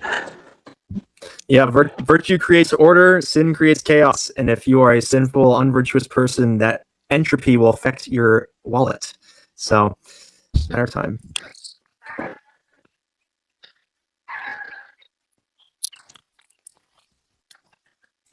Yeah, that makes. I wish I boarded SPX, all of it. I fucked up. I came into the cycle with like 1.4 million, and I put it on BTC. I watched Murad's video and then rotated it. And yeah, I wish I just held. But you rotate, you lose it, and you realize, well, I mean, you got to hold. You can't fucking trade. You're gonna get rinsed, and you might make a couple 100,000, but these fucking people are designed to extract your money. The project's not pure. They're there to just sell on top of your ass and take your shit. They will rinse you. There is no SPX is the last hope, because There's no Man. friends in the trenches. hell no. Yeah, dog eat dog is an understatement. And then I tried to trade it back. I had 50K from Kraken that, for whatever reason, it took them like 4 months to send this wire. And when I lost it all, I'm like, okay, I'm going to Cupsy style it. And I trenched for a good damn 4 months. And I took the 50K. I'm like, I'm going to make it back. And it's trading. And it's hard, man. It's not easy trading new pairs. The coins die in a day, less than a day. Every And time I've tried to trade to get more SPX, I've lost money. every time. Yeah. So Yeah, dude. you cannot do it. It's literally it's kind of like how You have to buy the best community. Yeah. This is the best community. There's no other community. It's literally a parody of the biggest, most well-known memetic thing. I mean, the S&P 500. So everyone knows, it's a parody, and it's a great mission. There's literally no other coin that has a mission. They all don't have any mission. There's no. I mean, it's just a dog, or it's just a cat, or it's like the first one. But I mean, there's going to be many cycles of crypto, and I feel like we're going to get that crazy fucking pump because this community has just stayed, despite, like they're patient. Like people just don't abandon the project after 5 seconds. It's really funny to think about the potential of how people will react to, first of all, shout out to you for being vulnerable. And I'm sure many people have had like a similar experience of trying to like rotate or dude, it humbled me. It brought me back to, it's crazy. It's just, I hear you. Count your blessings and protect your money, because it's near impossible to trade and make anything, especially in crypto. I mean, it's like you just gotta hold. Yeah, I mean, like, look, even if you make $1 million, right? Even if you make millions, eventually every trade you take, every time you open a position, you get into a position, you're opening your capital into like infinite amount of risk and infinite amount of parameters to go wrong. So, for example, let's use another analogy, right? Well, let's imagine you're like rolling a dice, 2 dices, right? With 6 sides.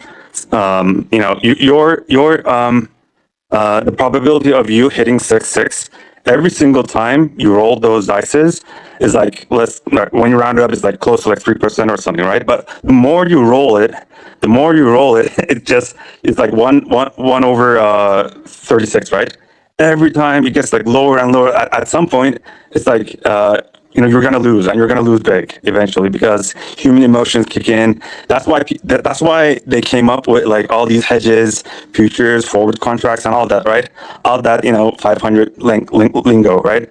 But the thing is, what we have with what we have with SPX is that, instead of having all these hedges and all these like financially, sexy terms and all that, we have each other. We have the principles. We have a goal as a one unit, right? As one big, massive global unit, which actually compensates for all of those parameters and acts as hedges. So that's why I'm like, that's why like my new mantra is like, personally, and I'm gonna push this a little bit, and if the community kind of enjoys it, that's I think a good aspect to bring into SPX, because SPX is like the ultimate trade. Because when you think about like the Amazons, the Teslas, those people who are in those stocks held. Yeah. They held, and that's why how Elon got rich. That's why how Bezos got rich, and and so on and so forth. So, of course, getting rich isn't the main goal, but it's a byproduct. But like you said, I mean, yeah, like even the best of traders, like just the distance. Like, can it go the distance? Right. I was in a lot of these projects. I was in Memes AI. I made a little money there, but I lost a ton because it doesn't. Some certain projects, not to poo-poo some projects, but how big can it get? How big? How relatable can it be to the entire global populace? And when you have something like SPX6900, it is people get it. They can look at it and say, "Oh, that's interesting," and it's everything Murad says in his YouTube about how everyone's feeling that same anxiety about AI coming and where is my place going to be in the world, and knowing that if you bought the S&P 500, they missed that. So I feel like this could truly be adopted by a celebrity. Bigger people in the media could adopt this at any point, and then people are like, "What the fuck's that?" And then you have millions of people from that same person who it's impacted them. Imagine like Timothy Chalamet, he finds this community and just starts pumping it. You could get all those people to come in. I mean, you have all these different people who have influence. And I don't even, we were top 50 coin. So you see all these people who look at coins, they start looking at coin market cap. At some point, man, we're going to have some big people name drop this. I mean, imagine if Elon actually name dropped it, and I think he will at some point.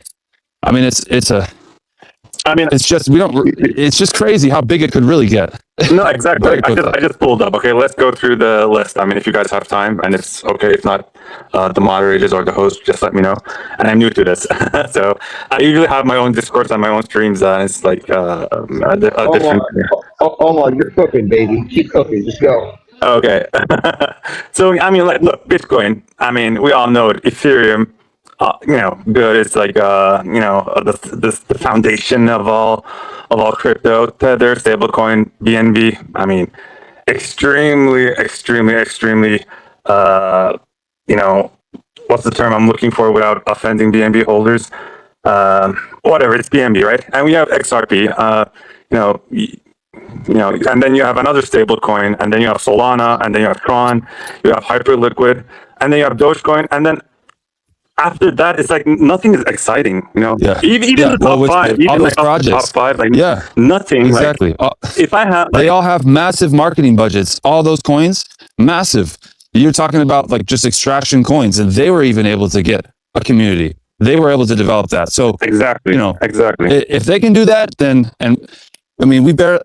man, imagine if we had a budget of XRP, we could get that coin, but we won't need it because everyone's going to come to the same conclusion. And also the thing is, like, if this industry seriously cannot offer more than having a stake in an exchange that actually generates profit from commissions and from funding rates and whatnot, then I mean it's an empty. The industry has failed basically. Even BTC has failed when you think about it. Because look, I'm kind of like I am like I'm like one of those traders or investors that are, I had a bit of a crypto anarchist kind of soul with, it's just who I am. But at the same time, like I get what's happening with BTC and Sailor and whatnot. But like if this industry cannot offer that, that thing that actually made crypto cool, that thing that actually made crypto, vibe, or, just get people to get up and, do stuff, then, I mean, it's dead. If it's only going to be like stable coins and just commission generating, tokenized businesses, I don't know, then it's like, it's basically dead then. So that's why, like, if SPX fails, all the 5 million coins, they automatically fail. Why? Because nothing is exciting or worthwhile. Because look, the most valuable asset is our time. Everyone's time is limited, right? Hopefully we'll all live like long, healthy, prosperous, beautiful lives. But that's like, our time is very valuable. So if I'm going to put my time, my energy, my effort into something, it better, make sense to me. If I go down this list, nothing makes sense to me all the way down to SPX, and it's extremely underrated, appreciated right now. But it is, everyone gets it when they look at it, because it's okay. We're on a mission. The mission is to pump the coin. Well, basically, the mission is to build a mission so big that it flips the stock market. And it's just so simple, but it's so good because everyone knows, okay, I'm in this coin because I'm protected. We're not just going to pump it and then die off. This is going to grow massive. I was about to say, like, the interesting thing is that the mission is not to pump the coin. The mission is to pump the cogosphere, which will pump the coin by itself. The cool thing is that none of us ever talk about pumping the coin. We never bring it up. We're evangelists for the mantra: stop trading, believe in something. It's like how all religions work. How Christianity is like, believe in the Son, you shall be saved. Yeah. This is the financial equivalent of that. Stop trading and believe in something. I think, and Gideon, I thank you for, like, I'll call it a testimony, but like, this is how we all got here. It's not, like, literally, we have to reach the rock bottom. We have to, like, realize how, oh shoot, I freaked it up. But then it's like, then that phrase creeps in the back of your mind, and it just whispers, stop trading and believe in something. And then it just pulls you. It's divinely magnetic. And it's like, there's nothing else. Just stack a big fat bag in there and just wait and keep pushing and talk about it with everyone. And, it's not a weird coin where you talk about a frog or you talk about this or something that people don't understand. This is this is, I mean, this is everything. This is history, religion, spirituality. Yeah, what's happening right now with AI, it's a convergence of all these things, and it's an expression of like what is going on right now, which is, yeah, it's and it is very pure. Yep. But a lot of people will be like, oh wow, okay, 69 trillion is a big number. So if it actually hits that, because the mission succeeds, I'm going to do just fine. And everyone's making that calculus in their head, and then they can get behind it because they see, okay, this is a life mission. Yeah. This isn't some overnight thing. I think there's no if, to be honest. And my reasoning is, you know, you guys all talked about how, like, you know, it's pumping the cognisphere, right? I mean, Yeah. the cognisphere is so vast. It's really hard to define it and confine it, right? You know, at some point, you know, just like, you know, the parable that we're all used to, like, you know, there's a tipping point, right? Once we harden the foundation of this movement, at some point, the tipping point will cause the cognisphere to expand in such, in such volume that it will grow, you know, bigger than all of us. And who knows Right. how The floor it's will going just to be get bigger defined. and bigger because people will just sit and stay and they'll never want to leave. Like, for example, BTC, right? You know, it came out as a, you know, P2P money, and then it was like, no, it's not a medium of exchange. It's going to be a store of value, and then it's now, you know, and then they came up with that, and then now it's constantly changing, right? It's like the definition, you can't define it. Like, that's the definition. It's a living organism where it just constantly adapts, and I think the cognisphere, we have to think it that way. And so far, so good. And, you know, that's why I believe there's no if. Like, it's going to succeed. And it's going to succeed in such a way that it's going to blow our minds. It's going to turn into something, you know, that we have never imagined it to be. You know, who knows? Hopefully we will all be alive and, you know, well to see it. Oh, yeah. I really don't want to depart this world without seeing it. Hey, Well, Acadian. yeah, what's up? Why don't you be an Aeon, dude? Like, What's that? why don't you be an Aeon? Just start posting about SPX. Well, yeah, man. I've gone through. I used to quite a bit, and you know, I was down to like a couple $100,000, and I'd made some money on this base token, and I got rugged massive. I just didn't sell that night, and had I like switched into SPX, just would have been the perfect trade. But even still, man, it's I'm like, wow, okay, it's 30 cents. It's cheapening. It's great. I mean, I might make a couple million here from this gold deal I'm in, and if I do, man, I'm gonna chuck. My wife's gonna hate me, but I'm gonna do it anyway because, like, okay, 3 times. I mean, it's just cheaper. It's a better entry, and I mean, just wow, to have a few million tokens of this. I mean, that's like, Yeah, only one is enough. it's crazy. Yeah, I'm jealous, man. Murad really, it's just fascinating. Like he saw that early, and he full ported because he knew like, ooh. And when you think about it, like, the principles that we're preaching are all preventive. What do I mean by that? You know, some person got wrecked or got, you know, fleshed out, or was, you know, had a very hard couple of years, actually came up with the term, you know, stop trading and believe in something, or persist forever, or just DCA, you know, to prevent you from future mistakes. So It's so true. yeah, so if you just refresh your mindset and not think of it like, oh, I'm just gonna buy a million, you know, it's good to have a million coins. I mean, sure, you know, the more the better, but I want to get as much as I can because this is it. This is the next Bitcoin. Do you know how many people are all in right now in this chat? Dude, I'm all in, and it's a lot. I'm all in. That. So fuck. I don't, You know, that's the thing. Like all these next couple of years, when everyone thinks crypto's dying, but all the communities are consolidating, and then the money comes right flowing back in. Ethereum's gonna rip. Ethereum's at 10K.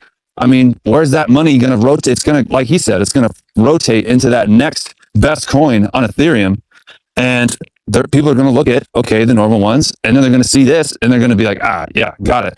And it goes a step farther than all the projects. Like you were saying, man, you look at these projects and you just, what does it make you feel? Like, what is it, right? And it has to have staying power if it's going to survive. Otherwise, you know, people are going to try to make new ones and come and build that. So it's like, this is, we're already crushing it.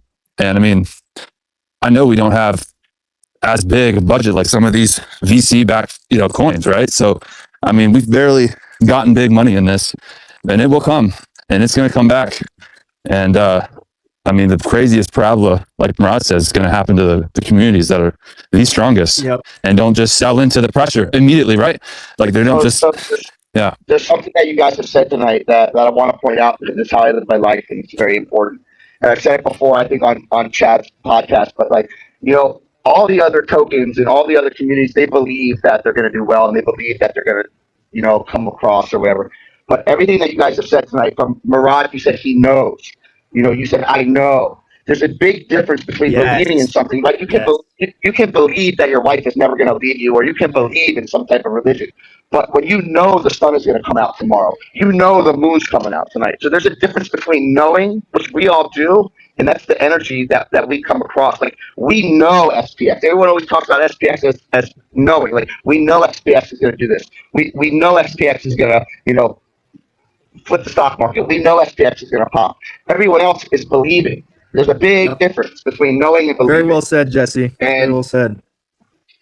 And when you know something, like when you know who you are and when you know what you are capable of, that's a big difference than believing in who you are, believing in yourself. We're also walking the walk, Jesse. We're also walking the walk. We're not only talking the talk, Exactly. Because you know who you are and you know SPX. There's a big difference between knowing and believing. Yep. It's when you take the step in the spiritual, it takes a little bit for it to catch up in the physical. That's the kind of the whole thesis of manifestation, prayer, like belief. It's literally that. So when you say I know, it's only a matter of time before it catches up. That's why you have to speak in hyperstition. You have to speak in prophetic perfect tense, because then it's just you're living in the future, but the present is delayed. So you're right. Yeah. By the way, Tans, sorry, I said that to the wrong person today. Glad to see you here, man. Thanks for checking that out for me. I didn't know that you had an imposter account. Oh, there's so many fake Tanses out there. Watch out. Maddox too. Yeah. Yeah, I might make community. a fried chat fake myself. What did you say? I might just make a fake another fried chat account. Go for it. Just to test it out. I think there's only been like one. Somebody called it out to me. There has been one, and somebody called it out to me. Numbers up. Yeah. Get those numbers up. up. You asking for $5 for breakfast in the DMs? I guess probably. It might have been buddy. I don't know. Yeah. Acadian, if you stick around, I promise you there is many more ways SPX will change your life than just purely financial. This is coming from someone who's been here for a while. But I look back at the times where I first started participating in SPX, and I can see in hindsight there was some divine chess moving happening, and I can't explain it to you. But it's like shelling points in my life, and they've changed my life for the better. So. Hey, well said, man. I want to get a wingsuit. I want to get into that and just put it all black and put a little SPX there, go viral. Because these videos go fucking viral when you can have a really good exit on these things. And SPX6900, you can get 100 million people to view that. They're like, "What's that?" And then they see it's about freedom. In cold storage before you do that. You want that to be burnt supply. You know what I'm saying? Yeah, man. No, you're right. Exactly. Fuck it. Just get as much as possible. And if something happens, I contributed to the community. But how much do you own? Do you own any right now? Well, dude, I had well, I don't care what you had, brother. Like 1.5 mil tokens. What do you have? No, well, it's gone. Like I said, I rotated it out. Yeah, well, you should buy it right now. I'm going to. Right now. As soon as I get these this big deal done, I'm just gonna port it all. They become an Aeon. You better hurry up. I've been writing this memory rally right now, so I mean, back to all-time high. Like, come on, guys, we can. That's easy. Easy. I mean, that alone is. If you believe in this community, I mean, I don't believe in the community. It can happen. SPX. People take that the wrong way, but that's where I stand. So Yeah. Yeah, Hee Haw's pretty I get what you're saying, Hee Haw, but I think it confuses people. I know. I'm aware. I'm aware. It's not like I don't like you guys or anything, but it's like SPX curated you guys. You're SPX curated. Right. You're saying there was a mover behind the community. It just happened. It's not just Well, I think the institutional money as well, being able to digest a thesis, right, about why a specific project is going to outperform others. I mean, the presentation there, it's great. You actually can have big firms come in, and when they're looking at, okay, having a secondary somewhere, they're going to look at all these different projects, and they might they might allocate some, because why not, right? And if Ethereum goes up, they're going to rotate it into these projects. And this one clearly is very deep. And there's many people like you guys talking about pushing this from a level of like explaining really like what the value is and why we're here. And it's distinct. It's distinct between all of these other cryptos. It's just, there's no comparison, in my opinion. I think the institution will have to participate, not because they believe. Once they latch onto something, it's not because they understand the thesis. It's more so there's something here, and these people aren't going away, and their whole mission is to extract from retail. And so if they want to extract from us, they're going to have to play on our turf. That's the whole beauty of meme coins, is because they have to participate where we decide. Right. Yeah, they're going to buy on top of everyone here. Yes. And it's like the sorry, these dogs. It's the exchanges, right? Allocating some. I mean, it's a part of their business model, picking which ones are doing well. So yeah, that money will continue to flow to the those tier one assets because they're stable and they have consistent growth, right? And consistent outperformance, which SPX has in virtually every category. So from a spiritual component, from a numbers component, it all aligns. It's all telling the same thing, which is really interesting.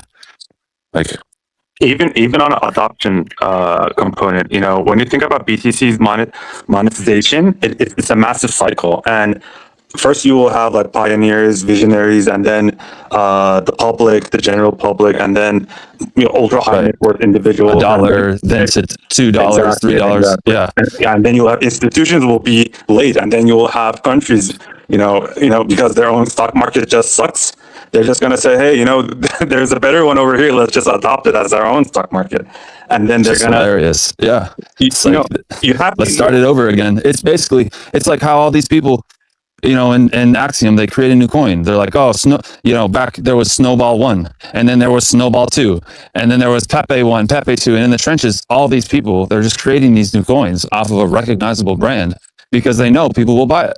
So like the SPX, I mean, it's that new fresh brand, and the mission's never done.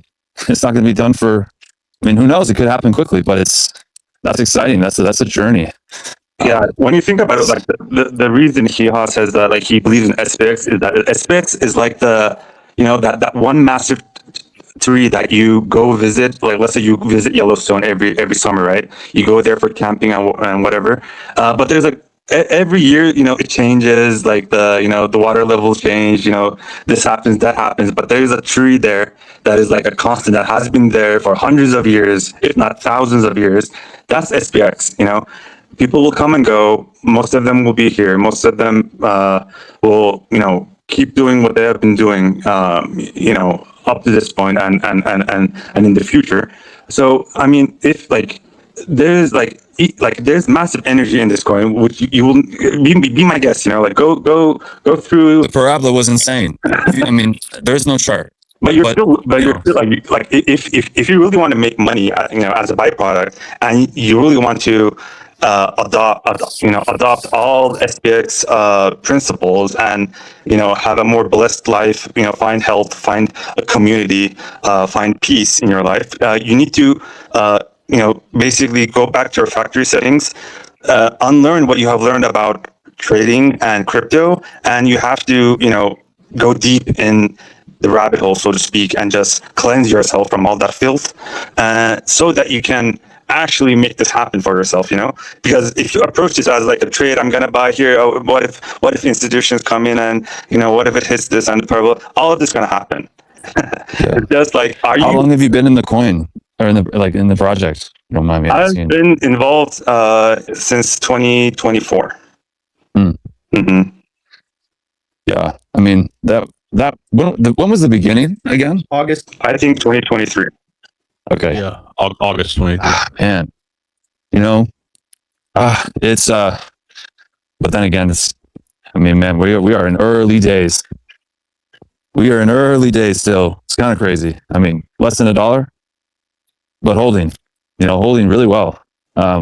Like, what's the financial mission of Dogecoin? What's the financial mission of GME? Like, what's the financial mission? Nothing. Exactly. Financial mission of Pepe. Nothing. Zero. Zero. It's all speculation. It's comedy. On an existing character. It's like they've bet it on a already existing phenomena, and it's outside of crypto, and these things have not. Dogecoin is probably the only asset that's like only meme that's earned its financialization.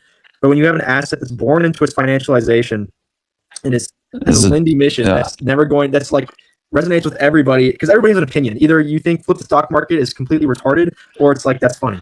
And it's incredibly viral and contagious. So, oh yeah, I mean, Plus there's no end to it. There's no finite. it's edgy. It's an edgy. It's edgy. The branding is edgy. It's like it can be integrated in music and culture. Like it really could. No, it's such a virus occasion. It's such a virus. You know, it could go for your eyes and, you know, infiltrate from there. It could go from your heart, infiltrate you from there. Like there's no escape from this virus, and it's also timeless. Like it works in 2023. It worked for me in 2024. It will work for you in 2026. It will work. It's got this Y2K kind of vibe to it. And it's very it looks good, and you can totally see it taking off in media and culture, and people seeing like, what is that? Or, you know, when you're walking around, you have it on. It's very edgy. People say, what is that? Or like 6900. It sparks curiosity. Right. And not only that, the greatest invention so far in SPX is the Cognosphere. Because the Cognosphere encompasses all and every aspect of it, from art to cool number to music to spiritual to intellectual to being a mother, being a father, whatever the hell you do. Like the Cognosphere accepts and takes everything. It's the coolest thing. And outside of SPX6900, we have the Cognosphere. Wherever you want to go hang out, you can go to the Cognosphere. That is the coolest thing in this whole ecosystem. it is, yeah, because as all of us are beginning to use Claude and begin to use AI to be able to drop into a cool community, I mean, it's human. Yeah, I mean, it's human in a very electronic world. AI will never be able to, create what we have here, because every person here is like 100% human, and humans come with error, right? And with error comes with their own genius, their own skills, talents, and you know you can't find that in AI or an AI. And AI is going to have to buy on top of us if they come in. If they're like, that's a funny human concept. Let me, and we got these AIs that eventually accumulate some of their own capital and start trading it.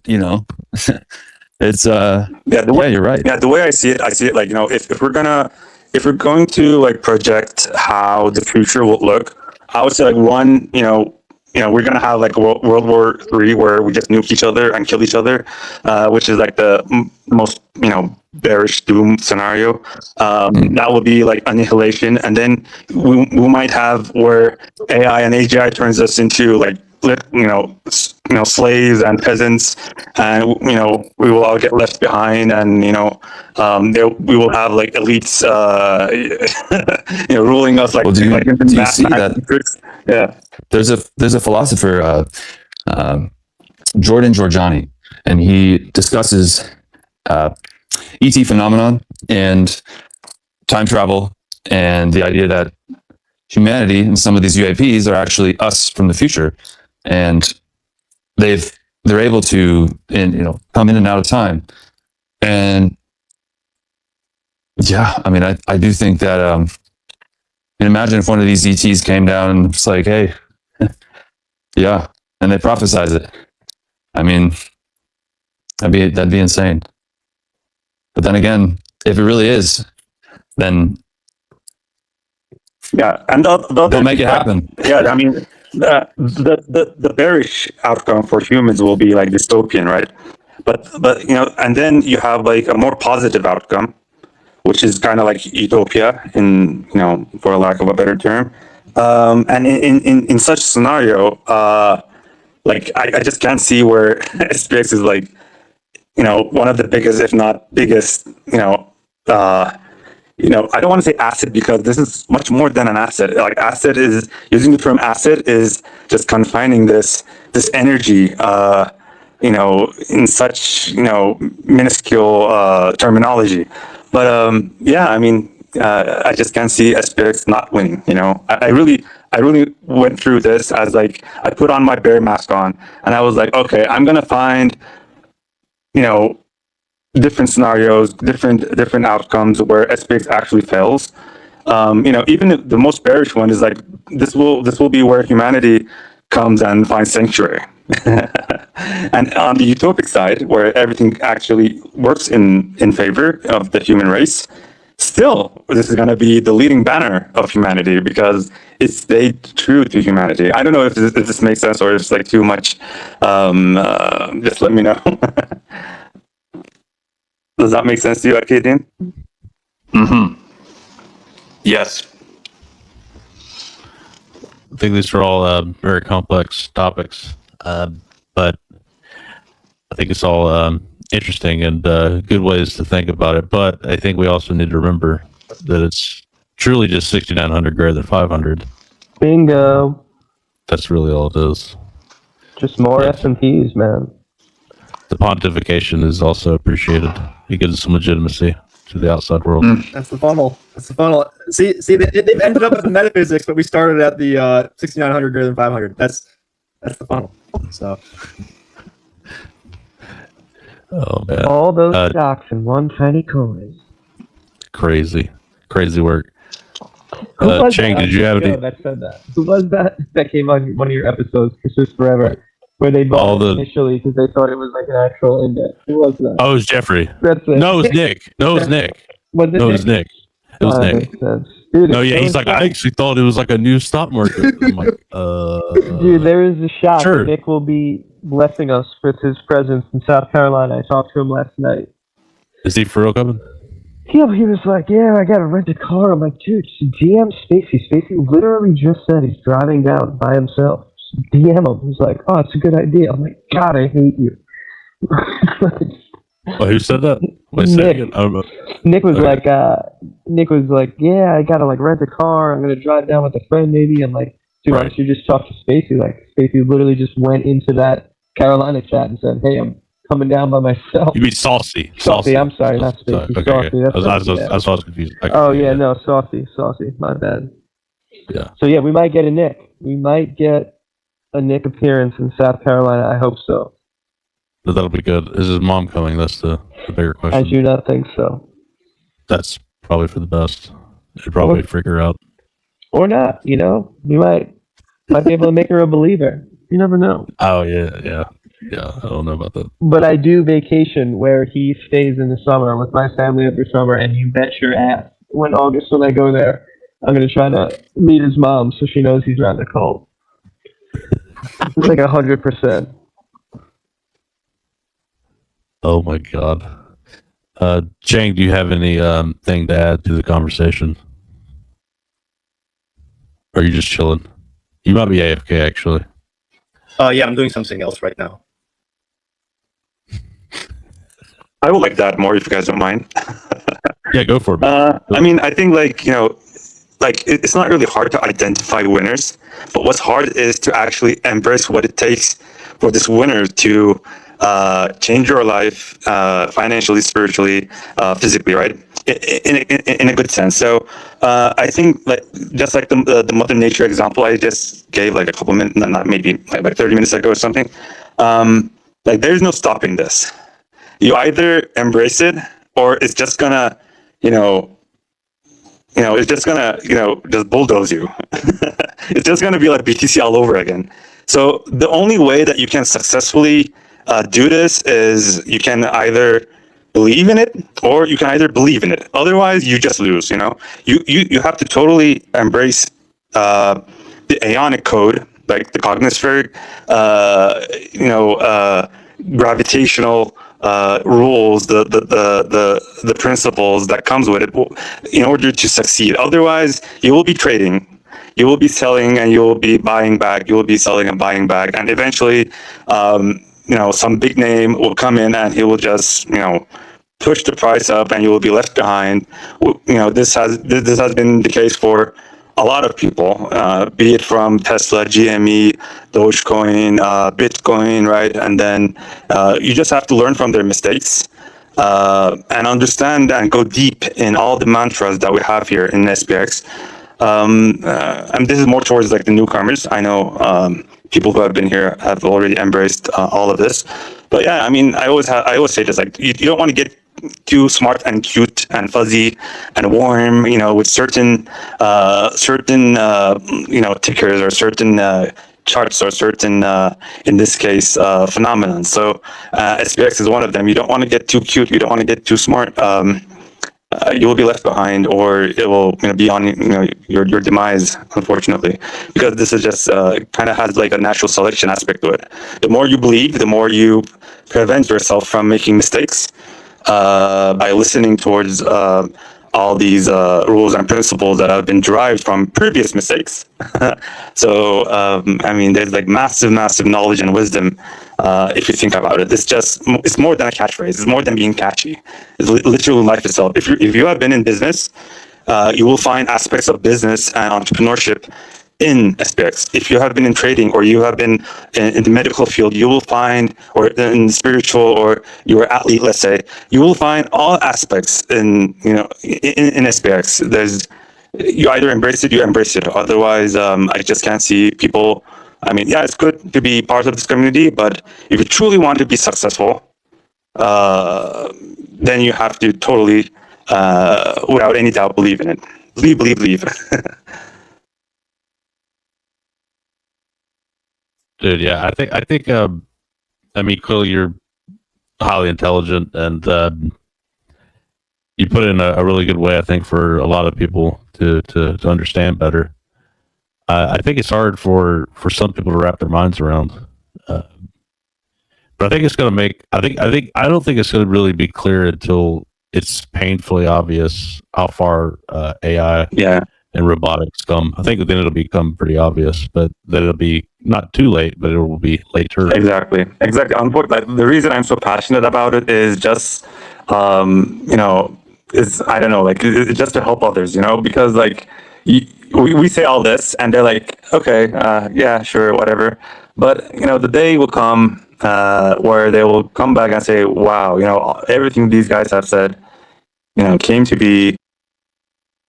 Why did I not listen? But again, yeah, this is just like human nature, unfortunately.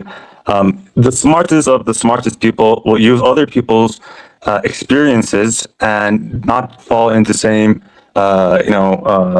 mistakes and get wrecked or do, something drastic. You just learn from their mistakes, try to implement. Of course, you're going to make mistakes.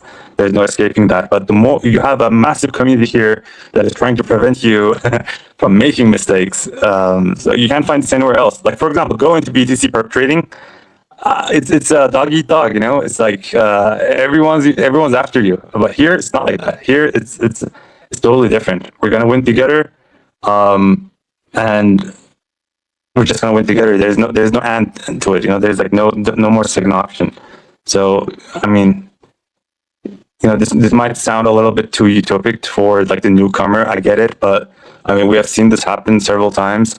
For example, when I started trading, I was fresh out of high school, and then the 08 crisis happened.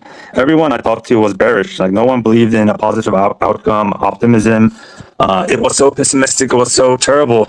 But since then, look where we are right now. All you had to do was believe in how the human mind is such an intellectual, engineering marvel that it finds ways to make things happen, and they converge all these, and all this energy, all this brain power, all this, spiritual manifestation. For the 500, for the boomer generation, it all converged into SPX 500. But I mean, their days are limited. I mean, the next generation, this generation, and our generation, I'm a bit older than probably most of you guys. Yeah, I mean, this is our turf. This is on our rules. It's we're the captain now. So yeah, I mean, yeah, they won't listen, unfortunately, but those who do, yeah, they will be handsomely rewarded, not only financially. This is my life experience. It's probably most of you can vouch for it and maybe share your own experiences as well. It's like the Dunning-Kruger effect, like, okay, these aeons know everything, and then the bear market or something happens, and they're like, oh, these aeons don't know shit. They're like, this is not gonna happen. It's not gonna happen. It's like, and then, these aeons were actually right. Oh, these aeons actually know something. Oh, why did I not listen to these guys? It's just gonna be, this is gonna turn into a meme, like book market. It's gonna happen. What's up, guys? Yeah, I just wanted to give a counterpoint to Hee Haw. Yeah, that's man. Let's go. Yeah, I think you said you believe in SPX, not the community, and I understand what you're getting at, like with the spiritual aspect. But I think most people are going to take it as like you believe in the crypto coin, which I don't think is the point you're making. And shit, there's another point that I was going to make. Yeah, just give me 1 minute. Oh yeah, you're good. You're good. I'll let you stew. He is stewing. Yeah. So like, I'm here, and I've spent so much time, like multiple hours every single day for years, in SPX, contributing towards it because of the community, because I believe in the people, because like I literally love the people in this community. That's why I'm here. So that's what I wanted to say. Yeah, dude, no, that's awesome. I'm not like trying to like invalidate that at all. No, I totally understand. I just wanted to give you like my own reference point. Yeah, no, thank you. Yeah, it's just so special because it's like, why not any other coin? You have to ask yourself, then why not any other coin? Why does not any other coin achieve this level, this kind of community? And I always view the community as a symptom, and we can be motivated by the symptom, but I feel like when you go into the cause, which is the coin, the memetics, the mission, the purity that was kind of built in it, which there's some extent the people kind of place the purity within it. Yeah, I don't want anybody to take it the wrong way. So. I'm more in line with Hans in that point, where it's like actually the people building the community, not the community building the people within it. I mean, it's like the people made it special, and the people that wants to join it also wants to be part of that special thing. So it does have some kind of way that it also changes people, but it's ultimately because like people within it before,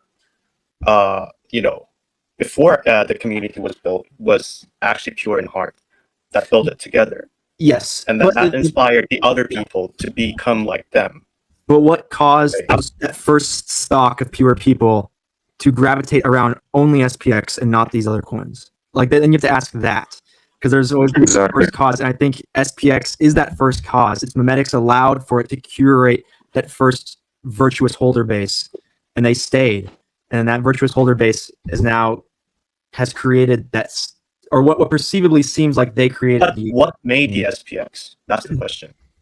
Is that people itself or the people? Exactly. That's the point I'm trying to say. No, it's the people 100%. You know why? Because this is not like hype, or this is not like BNB where you have, a positive cash flow that actually, goes into the coin every other, month or whatever, right? Or quarter, right? But what we don't offer stuff like that. We don't offer technology. We don't offer a new different blockchain, whatever, blah, blah, blah, right? All we offer is people people, you know, and this is like the highest form of what a token can actually offer. And this is like early Bitcoin, you know, early Bitcoin, it was like, you know, it was a joke. People bought pizza with it. You know, when you think about it, people bought computer parts with it. Imagine that. And when you look at the computer that they built back then in like 2018, 19, it makes no sense today. Or even buy a Ferrari, it doesn't matter, right? Buy a Lambo. You know, in a couple of years, it's old again. But what we have here is people. Like I said, you know, people will come, go. You know, some of us will die, new ones will come. You know, I tweeted something like that a couple of months ago. Like, you know, every Aeon should at least leave behind, you know, hundreds of Aeons, right? So you know, this should be our goal. You know, like when we pass, or you know, when we actually, you know, can't find the time to contribute or whatever, you should actually have, you know, tens of hundreds of thousands of Aeons that you onboarded, and that will push the mission forward. It's all about people, and you know, the people are the biggest you know, foundation of SPX, you know, that made it. This is not the blockchain, right? We're on Ethereum, we're on Solana. It doesn't matter. This is the testament that the underlying chain doesn't matter, right? We don't have any financial incentives. We don't give out yields, right? We only give out belief and a mission, a community. So I mean, yeah, I think that's what he also wanted to say. Like it's like the two sides of the coin. Like you can't exclude SPX with people, and you can't, you know, you can't say like, you know, the people cause SPX or SPX. Yeah, it's like mutual. You know, like it's two-way street. It's the paradox of what comes first: the ruler, like the king who rules a kingdom, or the people that worship him, kind of thing.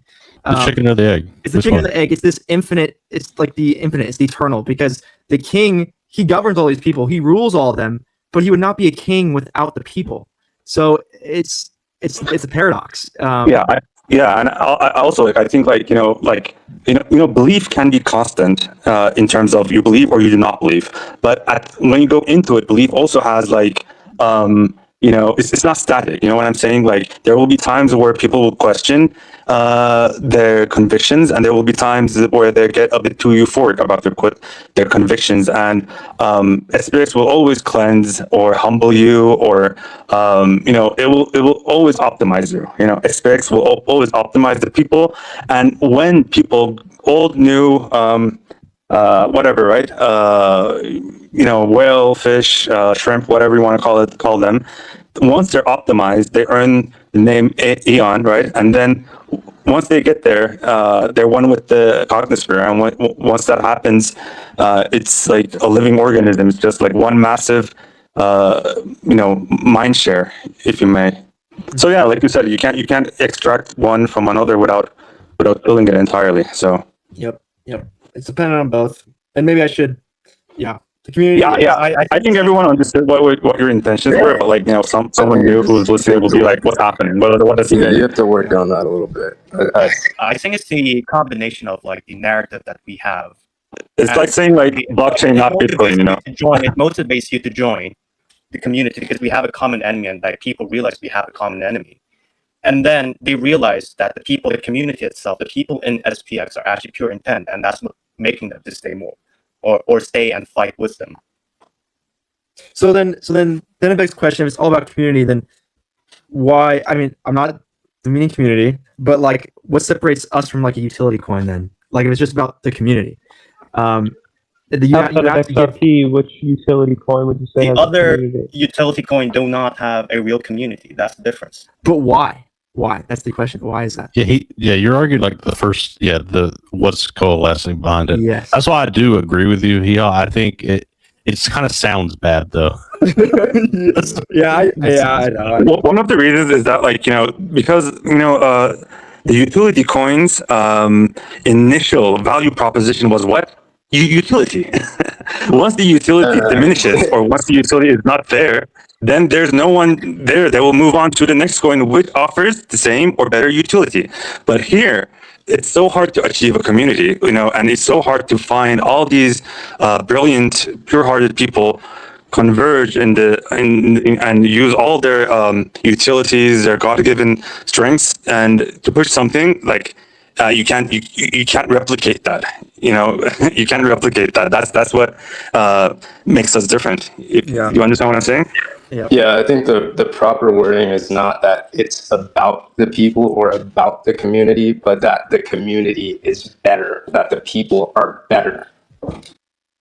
Yes, I like that. The people are better because of SPX. I think. Yeah. I shouldn't, yeah, because I don't want to negate community, because community is almost like, it's kind of like, don't take this the wrong way either, but it's like the chart. It's like the symptom or the statistics or like the Holder metrics. It's like we're looking at the result and not what caused that result. And for that trickle down, I think it's like it's SPX caused a better community, which causes better metrics. So the other thing, go ahead. Yeah, the other thing I've been thinking about is like everybody says like, oh, SPX is the next BTC. I think we need to get rid of that and we need to move on to SPX is better than BTC because of X, Y, and Z. I do too, absolutely. Because we're putting ourselves in the frame of reference of something else, which makes it, which almost like hinders the upside potential. It has to be greater than, oh, we're like the next Bitcoin. Everybody says that. And it just makes, it honestly, it kind of leaves a bad taste in my mouth, but it's like, it's a symptom of lacking the correct words or like our meaning of how we want to describe what we feel about it. I mean, honestly, just don't even bring up Bitcoin. Is kind of where I'm at with it. Just talking about it. Why compare ourselves to Bitcoin? Like, right? Yeah, just don't bring it up. No, I think actual language for what we want to say. That's why we compare to Bitcoin. So. I think there's legitimate things in SPX that you can compare to Bitcoin. That SPX is better, and I think it's just about figuring out exactly what those are and being able to defend them. Tez, why don't you talk about what you started posting about today with Ethereum? I think that's a very interesting angle that would be cool for people to hear you flush it out. Yeah, I just think that Ethereum is in an identity crisis, and that it's smart to kind of point out to them that some like social cultural alignment within their ecosystem would be in their best interest. Well, they've taken our language too. They've taken believe in something, but the ETH in something is capitalized. Like and I really like, Tans, how you've made the analogy that ETH is like the trucks, like the delivery trucks, and the products, which is like SPX, like Coca-Cola, is on the chain, and people come for the product, not the delivery trucks. Like I really like that analogy. So that's exactly it.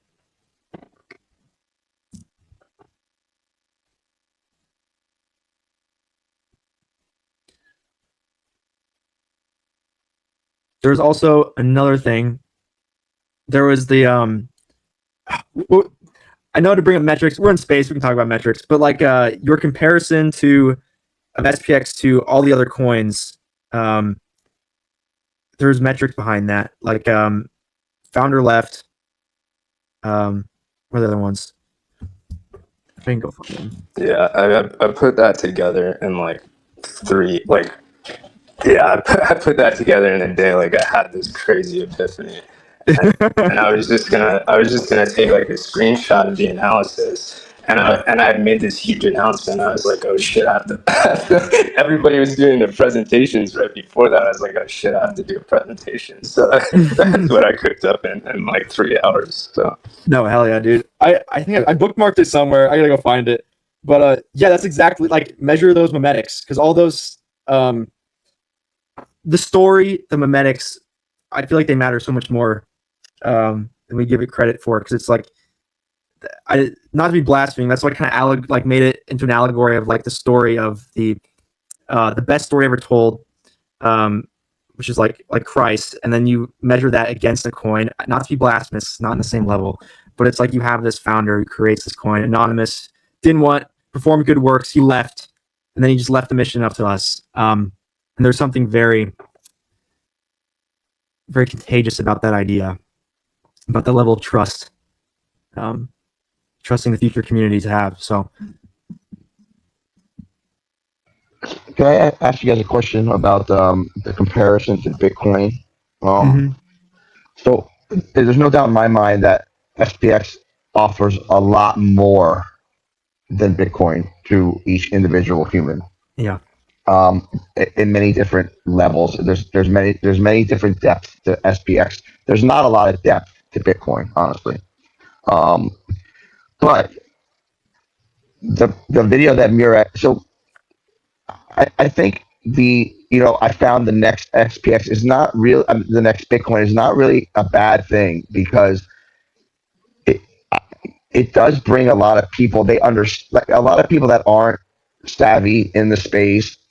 That will bring attention. If you want attention to the community, and then let them find out how much better it is once they're in the community, it's not a bad thing. Because when Murad posted that video, I posted it on every one of my socials, and more than anything I ever posted, and more than anything that I've reposted, I got all these people on my Instagram and my TikTok and my Facebook that texted me today. What is this new thing that you're saying is better than Bitcoin? No, that's basically the distinction that I was making. Though he said, there's a hold on. difference between saying like I found the next Bitcoin versus I found something better than Bitcoin. Yeah. And Right. I think in his video he said I found the next Bitcoin. Right. So today I onboarded 5 people that came out of nowhere. Some guys that I haven't even talked to in a long time, but they know I've been in Bitcoin for 11 years, and they understand if I posted that meant something. So when they asked me about it, I was able to then say, well, listen, it's so much more fun than Bitcoin. It's so much more entertaining than Bitcoin, and it means so much more than Bitcoin. And I got them in today. So I don't think it's a bad thing to say that I found the next Bitcoin. I mean, I don't know. Bitcoin is what led us all here. So I wouldn't say. Yeah, I don't think it's a bad thing. I think there's better things. Right, of course. I think we need to make this compromise because, like, try to imagine a creature that is totally unique, and you're trying to define this in your mind, Right. But you can't do it. Why? Because everything you're going to associate with this creature is going to come from another creature. So Exactly. SPX being extremely unique, it's really hard to define. But in order to bring this close to the average Joe's mind, so they can imagine what they're dealing with and something that they can relate to, associate to, that's where the compromise comes in. So that's why saying this is like BTC or this is like GME, this is like Doge, kind of helps, but we're totally different. Like, especially with the BTC today versus the BTC that I knew back in 2017, totally different.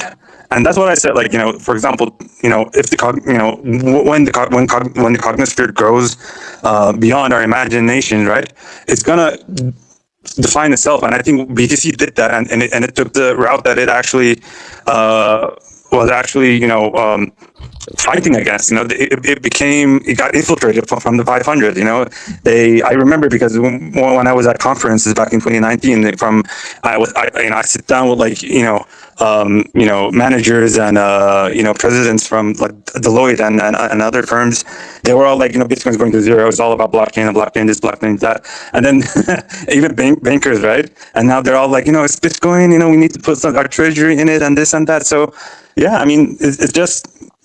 I think the reason Murad had to title it that way is for people to associate it, because in this day and age, it's like an elevator speech, pitch. Like you don't have, no one, like at the entry level when you're introducing something, no one's going to sit down and listen to like 3-4 hours and get the idea unless they're like autistic like we are, right? You just have to give them associations, recent associations, because their memory spans are also very short. And then you have to just cross-reference the points that you want to make, and just push the message to the masses that way. So. But yeah, I'm totally with Tans there. Like we're totally different than BTC. I think we're better, and all the metrics are going to play out. It's just like the most laggard of metrics is price. For those who still can't get over that one. So yeah, in time, I agree. For interrupting you, Jesse. Sorry. No. It wasn't. I felt it was a very easy way for people to understand, to reach out to me about SPX, and it worked. Yeah, the statement that I was making is more so just to attempt to put a better meme out there. And a meme is only strong if it sticks, you know. So if you know, either people are going to run with it, or they're going to run with, you know, what they're already doing or something new. And, you know, whatever catches on is what people run with. So Here's a question I have for you guys, at least. I mean, I have seen this play out. Like, you know, they use our mantras, our catchphrases, like believe in something, you know, especially during the 2024 rally, 2025, right?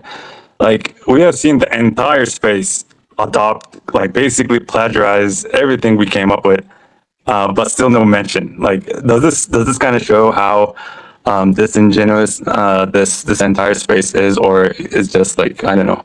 What do you guys think about it? Or like, is this like my pessimistic side speaking? You know, That's the name of the game, dog. Yeah, the crypto space generally, this is not, yeah, it's not surprising. The crypto space generally is toxic and scammy, so it's not that surprising. Yeah, in 2024, we saw. I was watching this happen in real time with just a bunch of dog coins. People saying believe in something. They're like, they're just the most garbage crap you can think of in the trenches when meme coins are going. Yeah, like have some shame. Like believe in what? Your canine? Like I mean, exactly. No, exactly. But that's the thing. Is it paid off? Because that's like initial culture that outpoured. All that capital ended up returning. So it's the bigger it gets, and now it's not just with dog coins in the trenches using believe in something. It's the entire ETH Foundation is using believe in something now. So it grows bigger, and it just a matter of time for that catches up. So. Yeah, I also want to note that like I experienced the same thing with my own Discord and my own close circles from businessmen and others. Like because I was such a BTC maximalist turning into a BTC majoritarian, or right now like SPX maximalist, because I was like so against altcoins because literally I swear to God none of them, just yeah, it was like a trade, you know what I'm saying when I say that it's just a trade, it's like, you're just gonna get in, get out, and you're never gonna look back at it again. But till you find another phenomenon that something that cannot be replicated, something that is entirely unique. It turned a BTC maximalist to shamelessly and irresponsibly shill SPX. So I have also experienced that on my end, Jesse. That was kind of amazing that you had the same thing, Yeah, for sure. Absolutely. This has been a really good space, guys. Unpredicted. I thought I was coming to watch SPX FM tonight. Yeah, this was meant to be just honestly me shit talking, to be honest, and just having fun. But it turned into way bigger than that. So. It's funny how the energy works. There's no coincidences. Like this talk was meant to happen tonight, which was great. So yeah, these talks are becoming more intelligent lately. I feel an energy coming around. Maybe the market's turning. Who knows? Things are becoming more interesting lately. I feel it. And that's saying a lot because I was on a space with Jesse and a few nights ago. So that is high praise right there. High praise, Jesse. Oh, thanks. Is there a way we can move these spaces or like double stream on other platforms as well? Like have someone. Yeah, go ahead, please, sir. It is recorded, and we have Big Aeon actually post them all on YouTube. Oh, okay, awesome. Yeah. Oh, maybe but there's no way to do it like live on YouTube as well, right? There is a way to do that. Okay. A better way to live stream on this platform is not through spaces, but through lives. Through what? Through lives. I think that's what they're called.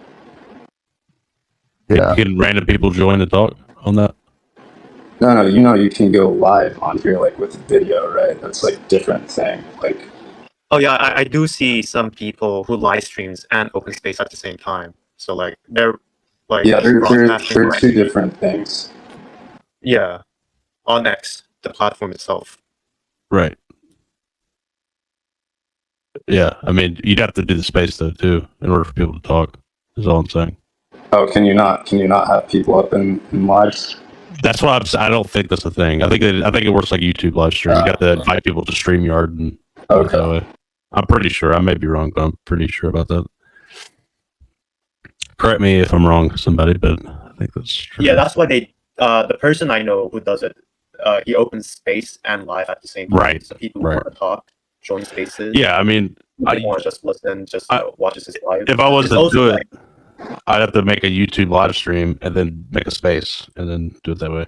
Yeah, but can't you just OBS the screen and live stream that? Yeah, on Flip the Stock Market right now, we're using StreamYard, and I think we can invite like up to 10 people up there, so we could do like a massive like kind of space up there with a lot of people if more people want to join.